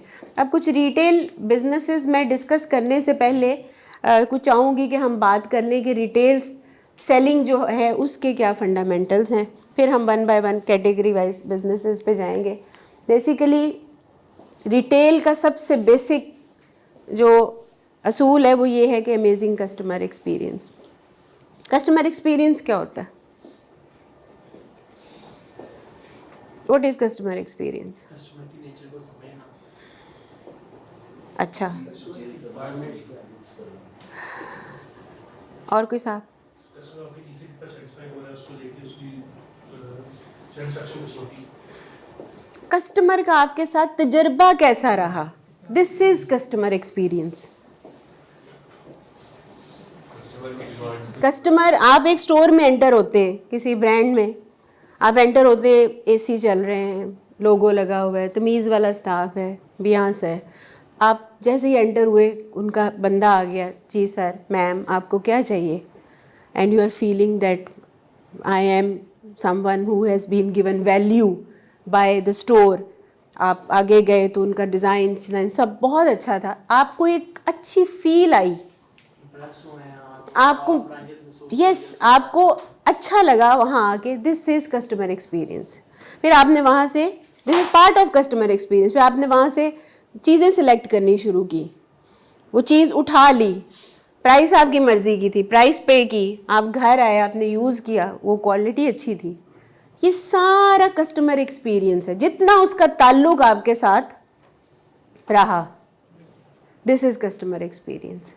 तो आप जब अभी भी किसी जगह पे जाते हैं तो आप सबसे पहले यही चीज़ें कॉन्शियसली अनकॉन्शियसली देख रहे होते हैं। तो रिटेल या पॉइंट ऑफ सेल्स की सक्सेस जो है उसके लिए ज़रूरी है कि आपका एम्बियंस अच्छा हो, कंसिस्टेंसी हो, ये ना हो कि एक दफ़ा गए थे तो बहुत अच्छी थी दुकान, अगली दफ़ा गए तो सफाई नहीं थी हुई या स्टाफ उतना अच्छा नहीं था, आपके साथ फौरी तौर पे आपको इंगेज किया गया, पूछा गया जी आप यहाँ पे किस लिए आए हैं, क्या चीज़ चाहिए आपको, क्या दिखाएं हम, इंटरेस्ट, विलिंगनेस, एडवाइस। जो वहाँ पे लोग हैं, आप किसी क्लोथिंग ब्रांड में जा रहे हैं, वो आपको एडवाइस कर रहे हैं जी आप ये नहीं, यहाँ लें, यहाँ पे 30% ऑफ है, यहाँ पे आप विंटर के हैं, यहाँ ऑफ सीज़न के हैं। तो आप ये सारी चीज़ें आपके कस्टमर एक्सपीरियंस को इन्हेंस करती हैं। अब आप एक चीज़ देखें कि आप अक्सर ये क्लोथिंग ब्रांड्स में, वैसे मेरे साथ होता है and I really feel bad कि वो आपके साथ चलना शुरू कर देते हैं। आप कुछ देख रहे हैं पसंद, तो वो बंदा एक आपके ना साथ साथ चलना शुरू कर रहा है। अच्छा, हाथ में उसने पकड़ा हुआ मोबाइल, चल वो आपके साथ रहा है और साथ साथ ना वो अपने मैसेज कर रहा है। अब वो दिखा अपनी मैनेजमेंट को ये रहा है कि मैं इसको बड़ा अच्छा अटेंड करूँ, but actually he is not attending me, he is rather bothering me, क्योंकि मैं फ्री नहीं फील कर रही ना। मैं अपनी मर्ज़ी से, हो सकता है 5 मिनट एक चीज़ को देखने में लगाने हो, वो मेरे सर पे खड़ा है तो मुझे ये है कि जी मैंने इसको जल्दी बताना है कि मुझे क्या चाहिए। सो ये चीज़ नेगेटिव शुमार होती है। वेयर एज उसको आप पे नज़र ज़रूर रखनी चाहिए अपने कस्टमर पे, बट ऐसे तरीके से जो गैर महसूसाना हो, आपको बर्डन फील ना हो रहा हो। ठीक है जी। अच्छा जी, थोड़ा मैं फास्ट करूँगी because we are short of time. की रिटेलर बिहेवियर, जैसे मैंने बात की कि उसको हेल्पिंग होना चाहिए, एडवाइजरी इन नेचर होना चाहिए। आप वहाँ पे किसी ज़रूरत के तहत आए हैं उस स्टोर तक, उस ज़रूरत को अंडरस्टैंड करते हुए आपको उसको मदद करनी चाहिए। आपकी अगर कोई राय है, आपकी अगर कोई ख्वाहिश है, तो बजाय कि वो आप पे कुछ इम्पोज करे, आपको मौका दे कि आप उसको एक्सप्रेस कर सकें। समटाइम कस्टमर्स होते हैं वो जल्दी डिसीजन मेकिंग नहीं कर पाते, तो उनको पुश करने की बजाय जो चीज़ उनके डिसीजन के रास्ते में रुकावट है उसको दूर करें। मुझे एक दफ़ा इत्तेफाक हुआ कि मैं एक स्टोर में एक ड्रेस मुझे पसंद आया, लेकिन उन दिनों कोविड की वजह से ट्राई रूम्स बंद थे, तो आई वॉज बिट डाउटफुल कि शायद इसका साइज़ अप्रोप्रिएट नहीं है। तो मैंने, वो लड़की खड़ी थी उसको मैंने बुलाया, मैंने कहा जी कि ये आप इस काइंडली मुझे इसको मेजर करवा देंगी। उसने कहा जी वो आपने अपने लिए लेना है। मैंने कहा ये आपको सही आएगा। मैंने कहा आप प्लीज़ अगर मुझे कहीं से मेजरिंग टेप ला दें तो मैं भी इसकी मेजरमेंट से नहीं मैम ये अब ये आपके लिए तो ये परफेक्ट साइज़ है। ओके, मैं उसकी इस बात से पहले 98% माइंड बना चुकी थी कि मैंने ये ड्रेस लेना है, बट उसके पुश करने से आई चेंज्ड माई डिसीजन, क्योंकि मुझे समहाउ वो लैक ऑफ फ्रीडम फील हुआ कि यार why she is so much dictating कि जी नहीं, और why she is so much sure about me, it's me, I can better जज के ये मुझे आएगा नहीं आएगा क्या है। तो आप इस तरह की चीज़ें करके इस तरह के बिहेवियर से कस्टमर को या सेल्स को लूज़ कर सकते हैं। So you have to have enough patience, आपका कॉन्फिडेंस होना चाहिए, you should be smiling at point of sale. Service बहुत ही अहम बात है कि सिर्फ सेल्स पे ध्यान ना दें, सर्विस जो है is work as a catalyst. अब सर्विस क्या है, सेल थी, आप गए लेने, जोड़े उठा के ले आए, घर आए, मसला आ गया, वही सेलमैन के पास अब दोबारा गए तो अब उसको बड़ा बुरा लग रहा है। यस, अब उसको बुरा लग रहा है कि ओहो ये आ गई एक्सचेंज कराने और मुझे दोबारा की जो है इसमें कोई साइज़ ढूंढना पड़ेगा, and he is not giving you the due attention. तो क्या होगा, कितना बुरा फील होगा आपको, या आपका कोई डिफेक्ट निकल आया है और इतनी वो रफ किस्म की एक्सचेंज पॉलिसी है कि जी अच्छा जी पहले वहाँ फ़ोन करें, फिर वहाँ कंप्लेन लॉन्च करें, फिर यूँ करें तो फिर आपका ये चेंज होगा। तो आप कहते हैं कि ख़रीदना तो बहुत आसान था, तो एक्सचेंज और इसके अंदर जो है इतने मसले हैं। सो आप you start feeling bad about that brand, और आपकी लॉयल्टी जो है वो कम होना शुरू हो जाती है। ग्लोबल विलेज है, वहाँ की अच्छी बातें क्यों नहीं होती। मैंने मैनचेस्टर में आयरन ली तो वो थोड़ी सी मुझे फील की डिफरेंस है। हाँ जी, तो हम वापस गए तो कितनी दफ़ा सॉरी कि उसी टाइम हाँ कुछ डिस्काउंट भी कर जी ऐसे ही अच्छी बातें आप क्यों नहीं करते। हाँ जी, बस यही तो मसला है ना, इसीलिए वो लोग कहाँ निकल गए हुए हैं और हम कहाँ पे अभी तक बैठे हुए हैं। हम लोग हमेशा अपनी पॉलिसी अपने मुताबिक रखते हैं। हाँ बिल्कुल, जी उतना ही वो आएगा नेचुरली। और फिर वो वर्ड ऑफ माउथ है, एक लॉयल्टी है, आपके ब्रांड की एडवोकेसी हो रही है, आप प्रॉपरली अटेंड हो, आप 10 बंदों को बताते हैं कि जी फलां जगह जाएं। हमारे यहाँ पे तो अब कल्चर ये है ना कि अगर मैंने कोई चीज़ खरीदनी है तो मैं सबसे पहले अपनी फ्रेंड्स से पूछूंगी, अपने मिलने जुलने वालों से पूछूंगी, इंटरनेट पे देखूंगी, रिव्यूज़ देखूंगी। तो आपको इन चीज़ों के लिए you have to be very careful. I would like to share my experience regarding that. I was working in Mindbridge as a customer support agent in Foodpanda, and I was visiting Singapore and Philippines and Malaysia as well. तो वहाँ पे मैंने एक चीज़ note की है कि अगर आपका ऑर्डर 1 मिनट भी लेट हो जाता है तो कस्टमर कंप्लेन अगर कर ले तो कम से कम भी उनके हैं 5 रिंगट मलेशिया के, तो 5 रिंगट की कंपनसेशन देते हैं। हालांकि टोटल ऑर्डर की ग्रोथ अगर कस्टमर ने वाउचर वगैरह भी अप्लाई किए हुए हैं तो मैक्सिमम 15 रिंगट होती है अगर आप कोई बहुत बड़ी डील ऑर्डर कर रहे हैं। सही, बिल्कुल सही कहा आपने। 5 रिंगट में उसकी जो टोटल मील है तो हाँ दुआएं करते होंगे कि 1 मिनट लेट हो जाए हमारे पैसे बच जाएंगे। जी बिल्कुल है। अगर खाने में कोई बाल आ जाए या कोई और डिफेक्ट हो तो विद इन मिनट ऐसा होता है कि कस्टमर को हम दोबारा उसके लिए ऑर्डर खुद से प्लेस करते हैं। कस्टमर एजेंट जो उधर असिस्ट कर रहा होता है उसकी जिम्मेदारी होती है कि वो राइटर भी असाइन करवाए और दोबारा ऑर्डर भी प्रिपेयर करवाए। सही, वेरी राइट जी, वेरी बहुत अच्छी बेस्ट प्रैक्टिसेस हैं वहाँ पे। अनफॉर्चुनेटली हम कुछ यहाँ ब्रांड्स ने थोड़ा बहुत फ्लेक्सिबल होना शुरू किया है, बट येट अभी बहुत टाइम लगेगा उस लेवल की कस्टमर सर्विसेज लाने के लिए। अच्छा जी, up selling and cross selling के लफ्ज़ से कोई शनासा है आप में से कोई? What is up selling?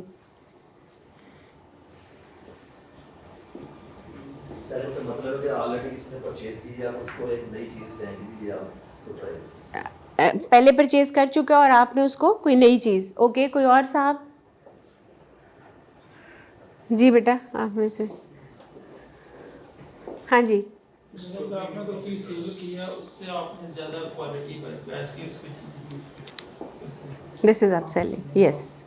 McDonald की एग्जांपल ले लेते हैं। मैं हमेशा मैकडोनल्ड की एग्जांपल से एक्सप्लेन करती हूँ। मैकडोनल्ड में आपसे पूछते हैं आपने रेगुलर मील लेना है कि अप साइज़ लेना है, तो क्या है, मील वही था, कीमत बढ़ गई, यानी बेचा उन्होंने एक ही बर्गर या एक ही ड्रिंक, लेकिन उसकी ऑर्डर वैल्यू इंक्रीज हो गई।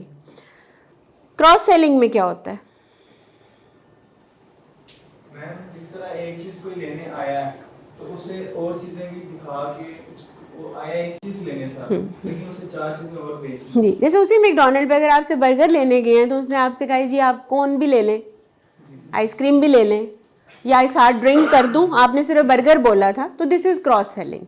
ठीक है, आप कहीं पे पैंट लेने गए हैं तो उन्होंने कहा जी ये पैंट के साथ ये शर्ट भी आप ले लें, so this is cross selling.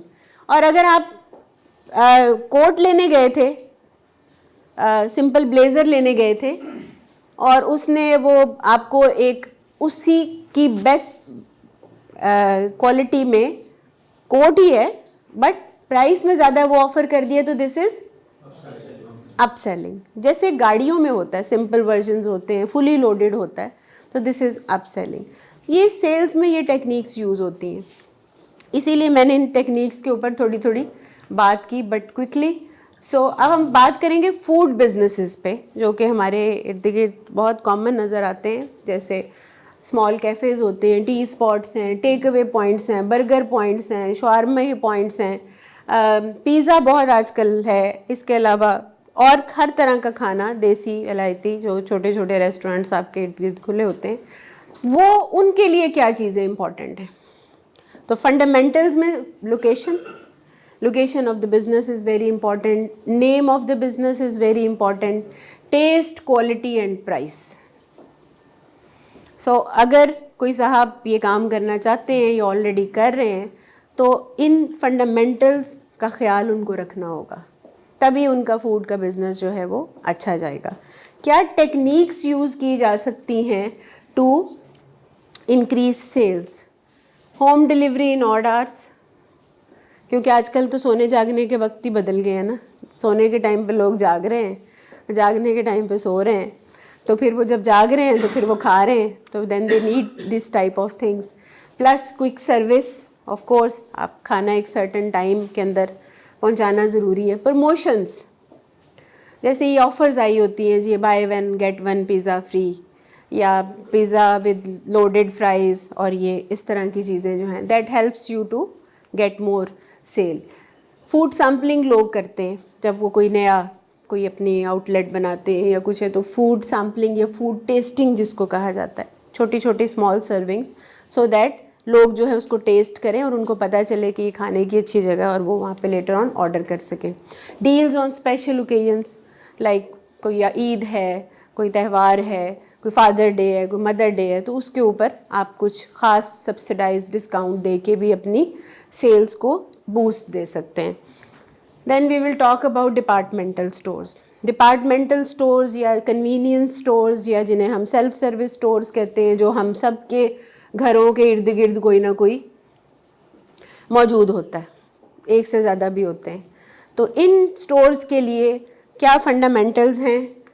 Yes, their location is important, their signage is important. What is signage? Sign board. तो जो शॉप बोर्ड भी जिसे हम कहते हैं, साइन बोर्ड भी कहते हैं, that is also important. And layout of the store, यानी अंदर उसके उन्होंने कैसे बनाया हुआ है, कितना कन्वीनियंट है, कंजस्टेड तो नहीं है, चलने फिरने मूवमेंट में मुश्किल तो नहीं हो रही, चीज़ें ढूंढने में आसानी है, चीज़ों की जो उन्होंने मर्चेंडाइज किया हुआ है वो कितना वेल प्लान्ड है, कितने काउंटर्स हैं, किस तरह से आप एग्ज़िट एंट्री क्या है, तो ये बहुत मैटर करता है if you are running a departmental store. And proper parking of course. जी जिस तरह के डिपार्टमेंटल स्टोर्स के हवाले से बात हो गई, तो एक्चुअली होता ये है इसके अब क्योंकि सर्दियाँ स्टार्ट हो रही हैं, पीछे से ज़ाहिर सी बात है कि मौसम गर्म था, जब चीज़ों की सेल बढ़ती है, कुछ मौसम ऐसे होते हैं, कुछ मौसम ऐसे होते हैं कि उनमें चीज़ों की सेल उतनी नहीं बढ़ती। जब वो मौसम होते हैं, सीजन होते हैं जिनमें सेल बढ़ने के चांसेस कम होते हैं, वो प्रोडक्ट्स हमसे लेते हैं। लेकिन जिन चीज़ों की सेल बढ़ने के चांसेस ज़्यादा होते हैं, वो हमसे माजरत कर लेते हैं, भाई आपकी फिलहाल आप 2-3 महीने सब्र करें, हालांकि हमने इस वक्त के लिए काफ़ी वेट किया होता है। तो उस वो ऑफ सीजन में आपसे सस्ता उठाते हैं और जब सीजन आता है उसमें महंगा। की बात नहीं हो रही, अच्छा, प्रोडक्ट की बात हो रही है। ऑफ सीजन चीज़ें ज़्यादा ले लेते हैं चाहे जितनी भी हो, लेकिन जब सीजन का टाइम हो तो फिर वो चीज़ें लेने में खुद की पैकिंग करना शुरू कर देते हैं। अच्छा, हाँ, शायद मैं आपको अपनी बात जी मैं समझ गई हूँ कि ऑफ सीजन में आपसे उठा लेते हैं, ठीक है, और फिर वो स्टोर कर लेते हैं और सीजन में आपसे नहीं लेते क्योंकि उन्होंने ऑलरेडी परचेजिंग कर ली होती है ना। स्टोर नहीं करते ये प्रोडक्ट्स, नॉर्मली शेल्फों पे लग जाती हैं और सेल हो जाती हैं। हाँ, स्टोर नहीं करते। अच्छा, तो फिर जब खत्म होती है तो फिर और कहाँ से लेते हैं? लेते ही हमसे हैं, लेकिन सर्दियों में हमसे माजरत कर लेते हैं।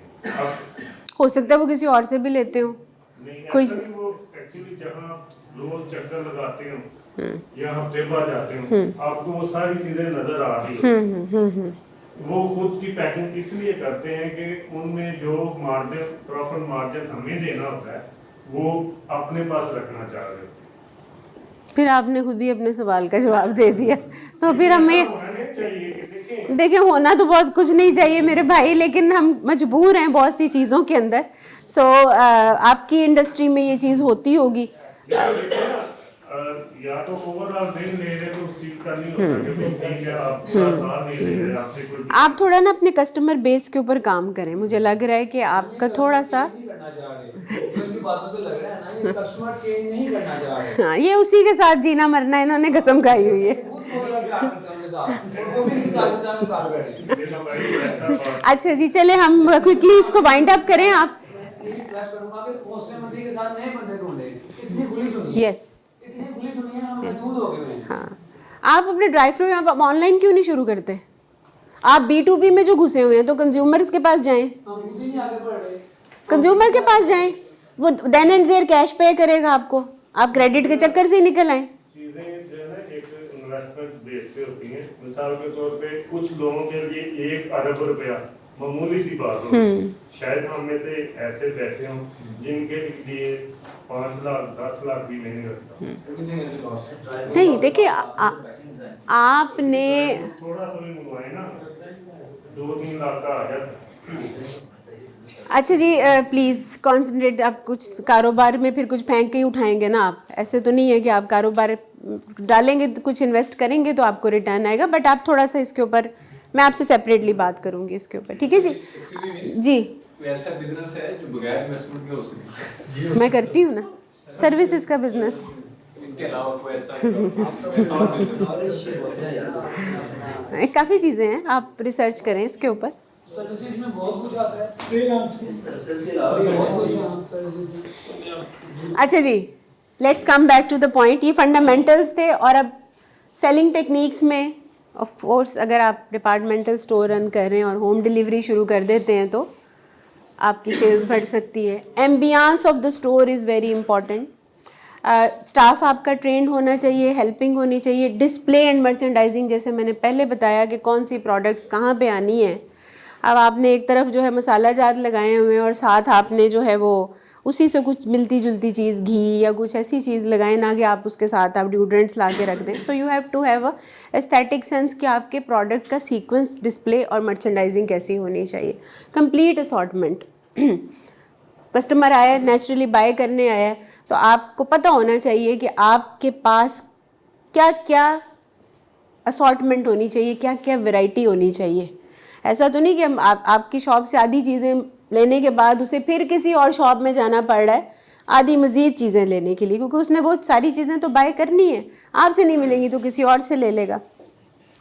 मुझे इत्तेफाक हुआ रेनबो स्टोर, शायद आप में से किसी ने सुना हो, कुछ महीने पहले मैंने वहाँ से कुछ शॉपिंग की और जब मैं वापसी के लिए बिल के लिए निकल रही थी तो मुझे उस बंदे ने कहा कि मैम आज इस स्टोर में कोई ऐसी चीज़ जो आपने ढूंढी और आपको ना मिली हो।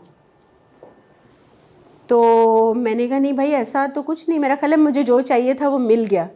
यही सवाल वो हर एग्जिटिंग कस्टमर से पूछ रहे थे और लोग उनको नोट करवा के जा रहे थे कि जी मैंने फ़लाँ शैम्पू ढूंढा मुझे नहीं मिला, मैंने फ़लाँ मसाला ढूंढा मुझे नहीं मिला।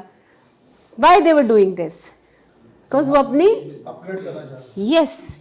वो असॉर्टमेंट को कॉम्प्रीहेंसिव करना चाह रहे थे और वही मुझे बड़ा वैल्यूड फील हुआ क्या देखो उसने मुझसे पूछा है, इस तरह और लोगों को भी हुआ और नेक्स्ट टाइम जब वो गए होंगे वो चीज़ वहाँ प्रेजेंट होगी तो उनको और अच्छा फील हुआ होगा कि यार हम लास्ट टाइम कह के गए थे तो इन्होंने हमें ये चीज़ मंगवा दी है। तो you have to be careful about this and this helps a lot in building image of your store. Boutiques and garments आप करना चाहती हैं ना, बुटीक्स एंड गारमेंट्स का बिजनेस, चलें आपसे मुतल्लिका कुछ आ गया जी। अच्छा जी, सबसे पहले तो इसमें भी अगेन लोकेशन, बिकॉज़ जो दिखता है वो बिकता है और आपको अपनी कोशिश यही होनी चाहिए कि आप बेस्ट लोकेशन लें।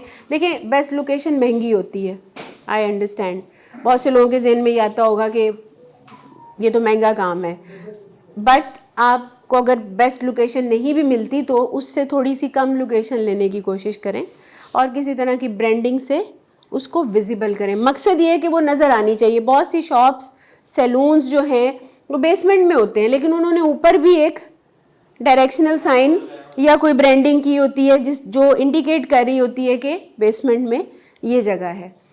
क्वालिटी ऑफ कोर्स, कपड़ों में आपको क्वालिटी भी चाहिए and pricing according to the market.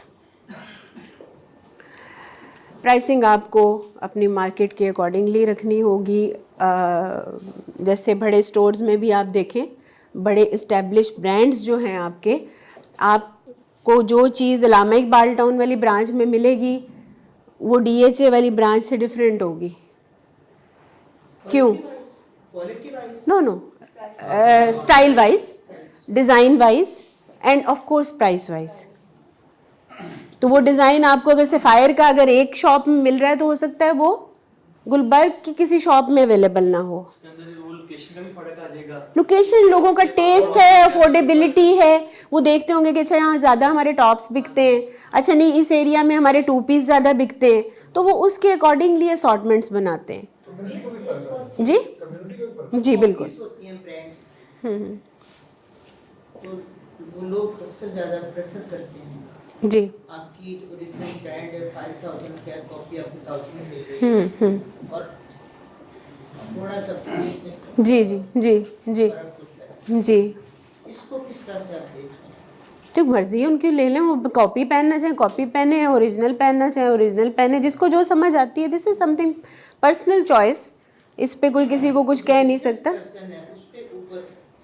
देखिए बिजनेस पर्सन है, ब्रांड के पास एक चीज़ है, उस जिसने ब्रांडेड पहनना है उसने ब्रांडेड ही पहनना है, जिसने रेप्लिका पहनना है उसने रेप्लिका पहनना है। वो अपनी रेप्लिका के बिजनेसेस भी बहुत चल रहे हैं, ऑनलाइन भी चल रहे हैं, ऑन स्टोर भी रेप्लिकास बिक रहे हैं। तो अगेन ये रिस्पांस की बात है कि आप अपने कौन सी मार्केट सिलेक्ट की, कौन सा बंदा आपके पास आया और कौन सा बंदा आपका कस्टमर है, उसके अकॉर्डिंग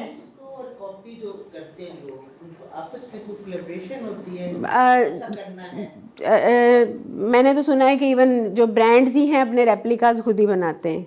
मैंने तो ये भी सुना है, यस, आउटरीच अपनी इंक्रीज करने के लिए, वो मिस नहीं करना चाहते। एक टाइम था कि निशात पे 3 पीस सूट होते थे, खाड़ी पे 3 पीस सूट होते थे। उसके बाद क्या हुआ जी, शर्ट ट्राउज़र भी आ गया, शर्ट दुपट्टा भी आ गया, खाली शर्ट्स भी आ गई। क्यों? उन्होंने कहा जी एक बंदा अगर पहनना चाह रहा है निशात, वो पूरा सूट अफोर्ड नहीं करते, वो कमीज़ ले जाए। तो बेसिकली ये अपनी सेल्स को इंक्रीज़ करने के लिए वो करते हैं। Up selling and cross selling, of course आप गारमेंट बिजनेस में हैं अगर, तो आप ये अप सेलिंग और क्रॉस सेलिंग दोनों की टेक्निक्स को यूटिलाइज कर सकते हैं। You must have good try rooms, flexible return और एक्सचेंज पॉलिसी जो हमने पहले बात की कि अगर कस्टमर को कोई चीज़ नहीं पसंद आ रही तो आप उसे एक्सचेंज करें। Proper customer service, trained and helping staff, value based selling, हर चीज़ को कीमत कम करके बेचने की कोशिश ना करें, क्योंकि अनब्रांडेड में ये बहुत मसला आता है कि लोग नेगोशिएट करते हैं। तो फ़ौरन प्राइस गिराने की बजाय, क्योंकि जब आप प्राइस गिराते हैं तो फिर आपके मार्जिन्स कम हो रहे हैं, तो सेल अगर ज़्यादा भी है, मार्जिन कम हो रहा है, तो आपको फ़ायदा नहीं है। इसीलिए ब्रांड्स हैं, आगे सब ब्रांड्स बनाए होते हैं कि वो अपने ब्रांड्स पे मतलब नेगोशिएट करते, दूसरे ब्रांड तो नेगोशिएट करता ही नहीं ना, वो अपने दूसरे ब्रांड्स ने मतलब सब ब्रांड बनाए होती हैं, मतलब एक ब्रांड है उसके आगे उसने जाकर बनाई हुई है जी, मतलब कि जी, उसके अंदर वो मुनासिब रहता है मतलब हाँ, वहाँ पे वो आपका एक ब्रांड के अंदर मतलब वो नहीं करते। आप खाड़ी पे नहीं कह सकते कि जी 8,000 का सूट मुझे अब 5,000 में दें, वो कहेंगे आप जाएं पर यहाँ पे 10,000 रुपये में लेने के लिए आ रहे हैं जी, ऐसा ही, बिल्कुल ऐसा ही है। अच्छा जी, next is beauty salons. Beauty salons आपको पता है ख़वातीन भी चला रही हैं, मर्दों के ब्यूटी सैलून्स भी होते हैं। Location of the business is important again आपके लिए। Design and layout of the salon is very important, specially for females. जहाँ फीमेल्स जा रही हैं तो दे वांट एक उनकी प्रिवेसी भी हो, plus different type of services होती है इसमें, हेयर कट्स हैं और चीज़ें हैं, तो उसके अकॉर्डिंगली उसका लेआउट डिज़ाइन हो, वैरायटी ऑफ सर्विसेज हो, क्वालिटी हो, अच्छा नाम होना चाहिए आपके सैलून का, चाहे मेल है। अब तो आदमियों में भी ये बहुत ज़्यादा कॉमन है बिज़नेस हेयर कटिंग के साथ। Proper branding, signage, trend staff, ऐसा स्टाफ जो नेगोशिएट कर सकता हो, क्योंकि ख़वातीन जहाँ जाती हैं वो बहुत बहस करती हैं कीमतों के ऊपर, प्राइसिंग के ऊपर। सो you have well trained staff जो कि उनके साथ नेगोशिएट करके डील को क्लोज कर सके। क्लीन एनवायरनमेंट हो, कस्टमर बेस बहुत इंपॉर्टेंट है, क्योंकि जिसने एक दफ़ा हेयर कट कराया उसने 2 महीने बाद दोबारा करवाना है। इसकी स्किन केयर की रूटीन है, उसने भी आपके पास दोबारा आना है। सो आप ये चीज़ें कर सकते हैं। Strong digital presence is important. Instagram is very useful for fashion, garments and food businesses. So Instagram और फेसबुक आपके लिए इन 3 बिजनेसेस को बहुत हेल्प करता है। स्कूल्स एंड एकेडमीज़, ये भी एक छोटा बिजनेस है जो आपको इर्द गिर्द नज़र आता है कि वेरियस छोटे बड़े स्कूल खुले हुए हैं। एकेडमीज़ भी हैं जो आपको स्पेशल O लेवल्स की, A लेवल्स की तैयारियां करवाते हैं। तो इनके फंडामेंटल्स में name of the institution, proper building का होना, adviser and student counsellor. Why? Because बच्चे खुद तो नहीं आते, पर बच्चों के पेरेंट्स आते हैं जो इन्फॉर्मेशन चाह रहे होते हैं, जो काउंसलिंग चाह रहे होते हैं, जिनके सर्टन प्रॉब्लम्स होते हैं। तो कोई ऐसा बंदा या बंदी जो उनको प्रॉपरली डील कर सके। इसको करने के लिए आपको क्या चीज़ें करनी चाहिए? ऑथेंटिक, अगेन एजुकेशन का मामला है, पढ़े लिखे लोग आपके पास आ रहे हैं, so you have to be authentic. अगर आप किसी बड़े इदारे के साथ एफिलिएटेड हैं या किसी इदारे की ब्रांच है तो कुछ आपके साइनेज में ऐसी चीज़ होनी चाहिए। एम्पैथेटिक मीन्स कि आप समझ सकें कि पेरेंट्स जो आपके पास आए हैं वो अपने बच्चों के लिए क्या चीज़ें उनको चाहिए, बच्चों के लिए माहौल कैसा होना चाहिए, बच्चों की records plus learning management systems अब आ गए जिसमें आप प्री रिकॉर्डेड लेक्चर्स वगैरह, यूनिक स्कूल में जिस तरह से होता है कि उनके जो क्लास के लेक्चर्स हैं वो रिकॉर्डेड भी मिल रहे होते हैं, तो बच्चों को एक ये फैसिलिटी भी होती है। प्रॉपर ट्रैकिंग और रिपोर्ट्स, प्रोग्रेस रिपोर्ट्स का शेयर करने से पेरेंट्स का ट्रस्ट बिल्ट होता है। जो आज अपना बच्चा लेके आया है, कल को उस बच्चे का छोटा भाई भी है, बहन भी है, तो इफ़ दे आर सेटिस्फाइड तो आपके पास मज़ीद स्टूडेंट आपके कस्टमर्स हैं वो इंक्रीज़ होंगे और नेचुरली आपको ज़्यादा सेल्स आएंगी। हेल्थ केयर, इसमें आपकी फार्मेसीज़ आ जाती हैं, डॉक्टर के क्लिनिक्स आ जाते हैं, प्लस आपके स्मॉल हॉस्पिटल्स हैं, डायग्नोस्टिक लैब्स हैं। तो ये हेल्थ केयर के अंदर जो लोग काम कर रहे हैं और उनके लिए क्या फंडामेंटल्स हैं जी?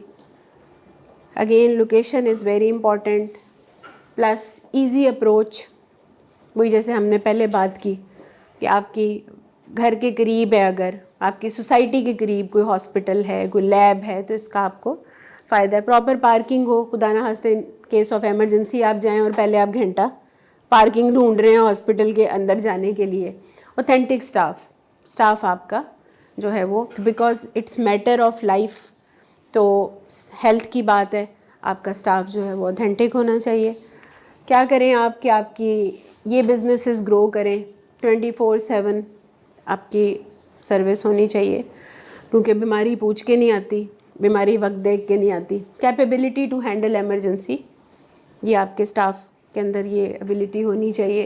क्लीन, हाइजीनिक, अफोर्डेबल, और जैसे आजकल सर्विसेज हैं, लोग बहुत सी लैब्स जो हैं वो घर से आके आपका सैंपल ले जाती हैं और ऑनलाइन रिपोर्ट भेज देती हैं आपको। तो इस तरह की चीज़ें करने से आपको नेचुरली आपके बिज़नेस को फ़ायदा हो रहा है। ये कुछ जनरल टिप्स हैं जो हर बिज़नेस को ही ऑलमोस्ट अप्लाई हो सकती हैं, जिसमें सबसे पहले गूगल बिज़नेस प्रोफाइल, कितने लोग जानते हैं इसके बारे में? Yes, this is a free tool. जब आप गूगल के ऊपर अपना प्रोफाइल बना लेते हैं और लोग आपके बिज़नेस से रिलेटेड बिज़नेस को सर्च करते हैं, तो आप सर्च रिज़ल्ट्स में अपीयर होना शुरू हो जाते हैं। इसके कोई पैसे नहीं लगते इसको बनाने के, दिस इज़ टोटली फ्री।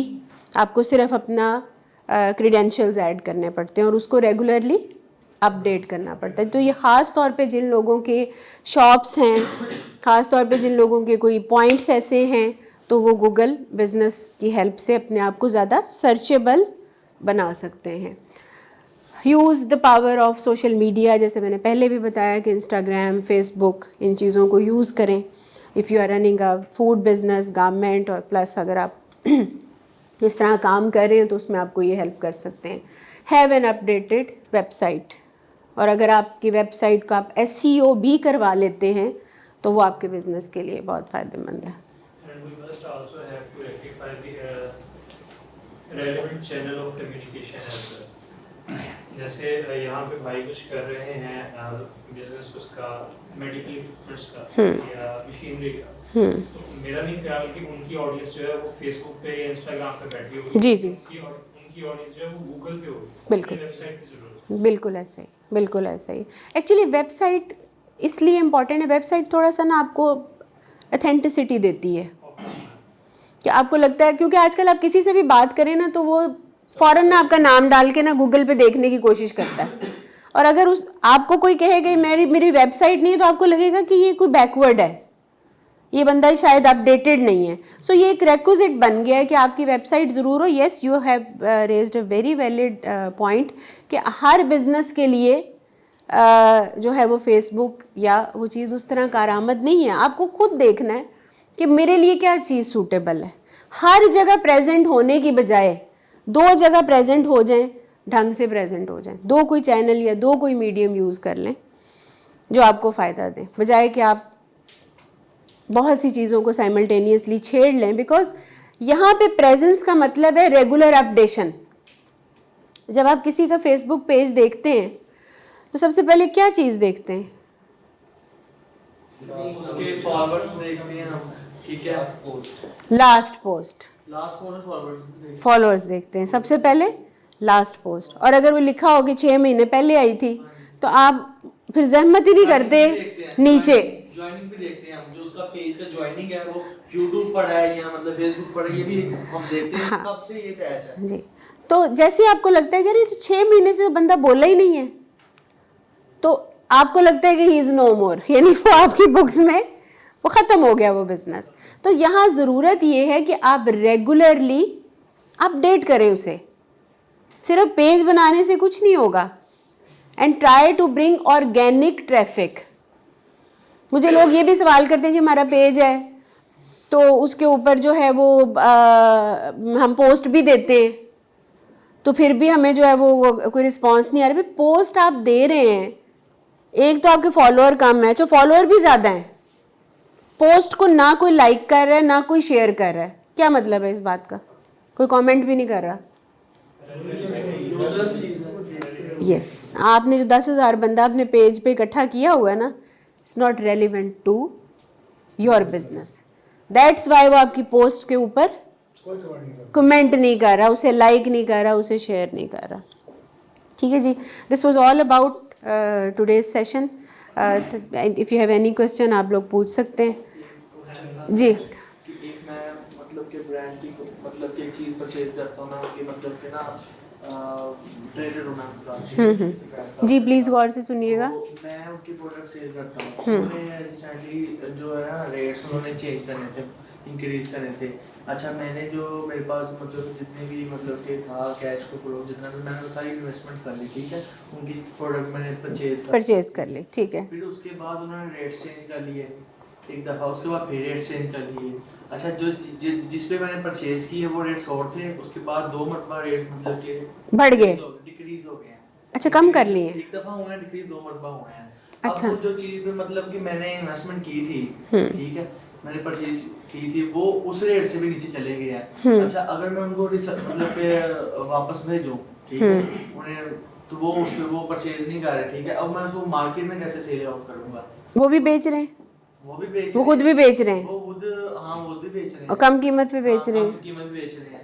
अच्छा। अब मेरी जो इन्वेस्टमेंट थी वो तो मैंने पहले और की हुई थी, लेकिन वो मेरा मार्जिन भी वो नहीं रहा, और जो मैंने जिस रेट पे परचेज की थी वो उससे भी नीचे गिर चुके हैं। हाँ तो ये इसमें 2-3 बात, आपके ई कॉमर्स से बेच रहे हैं, क्या कर रहे हैं, किस तरीके से बेच रहे हैं? फिजिकल आपका स्टोर है? स्टोर है, अच्छा, और वहीं पे उनका भी स्टोर है, करीब ही स्टोर है, आप उनसे लेके बेच रहे हैं, वो कम कीमत पे बेच रहे हैं। बस फिर अब अल्लाह आपके मुश्किल आसान करे, ट्राई कि आप मिनिमम पे एटलीस्ट आप लॉस ना करें, प्राइस टू प्राइस निकालने की कोशिश करें, and next time be vigilant कि इस तरह की डील कि आपने किया और फिर इतना अर्सा वो रखना है प्रोडक्ट कि उसकी प्राइस में फ्लक्चुएशन आ रही है, तो वो चीज़ आपको नेक्स्ट टाइम के लिए इस यस ये लर्निंग है आपके लिए, ये लर्निंग आपको।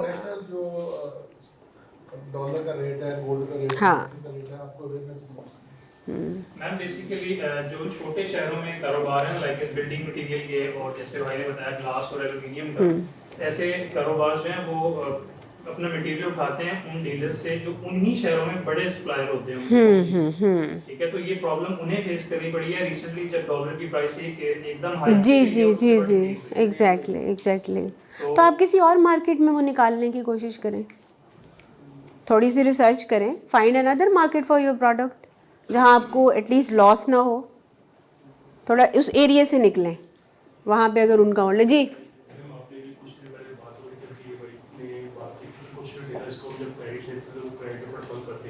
अब कुछ ऐसी मार्केट में रिटेलर्स होते हैं जो 4 से 5 बिल नीचे लगा देते हैं, जो 3 बिल के बाद चौथा बिल आपको मिलेगा, उसमें भी काफी टाइम उसमें ये एक डिस्काउंट में बहुत डिमांड करते हैं। अब हमें कंपनी से 10% मार्जिन में मैं लेके आके मैं बेचना होता है मैंने, और 10 में से अगर वो 5 साल रोटी को 5% जा रहा है, वो ऐसा तो भारत में दूसरे कॉम्पिटिटर्स से कोई डिस्काउंट ज़्यादा मिला तो फिर हमें रिटर्न करते हैं डिस्काउंट ज़्यादा हो, उसमें हमारा मार्जिन नहीं है, तो फिर इसको कैसे हम किया जाए, क्योंकि छोड़ नहीं सकते दुकान में, तो छोड़ेंगे तो फिर हमारे पास नंबर ऑफ शॉप्स भी जो चलने लगी हुई है वो खत्म हो जाएगी, तो उनको छोड़ना भी हमारे पास बस में नहीं है, तो कैसे उसको दिया जाए? मतलब देखिए एक तो पहली बात ये कि आप अपना कस्टमर बेस इंक्रीज़ करें, ठीक है, कस्टमर बेस इंक्रीज़ करें और अपनी टर्म्स एंड कंडीशंस के ऊपर थोड़ा सा गौर व खौज करें कि आपको क्या करने की ज़रूरत है कि वो चीज़ इस तरह से ना हो। जी काम शुरू करता है ये ना उसको खराब करने की बजाय थोड़ी सी आपने बड़ी माशाल्लाह समझदारी की बात की। यहाँ हमारे अलमिया ये है कि लोग लाखों करोड़ों रुपए की मशीनरी लगा लेते हैं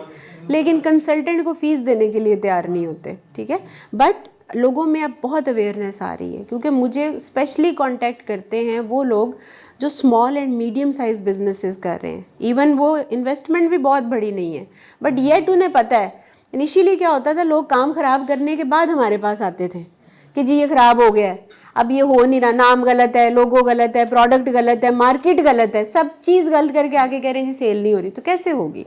तो अब थोड़ा बहुत अवेयरनेस आनी शुरू हुई है। फ़ीस जो है वो बेसिकली इट डिपेंड्स कि मैं किस अंदाज में उनके साथ काम करूंगी और उनकी एक्सपेक्टेशंस क्या हैं।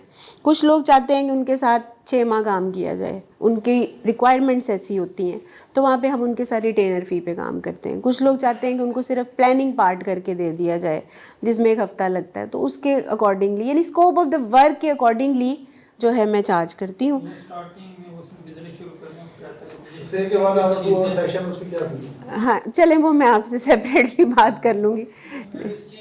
के ऊपर कोई इंटरनेशनल ट्रेनिंग्स हो या इस तरह की जी, ये मेरी कॉन्टैक्ट डिटेल्स हैं।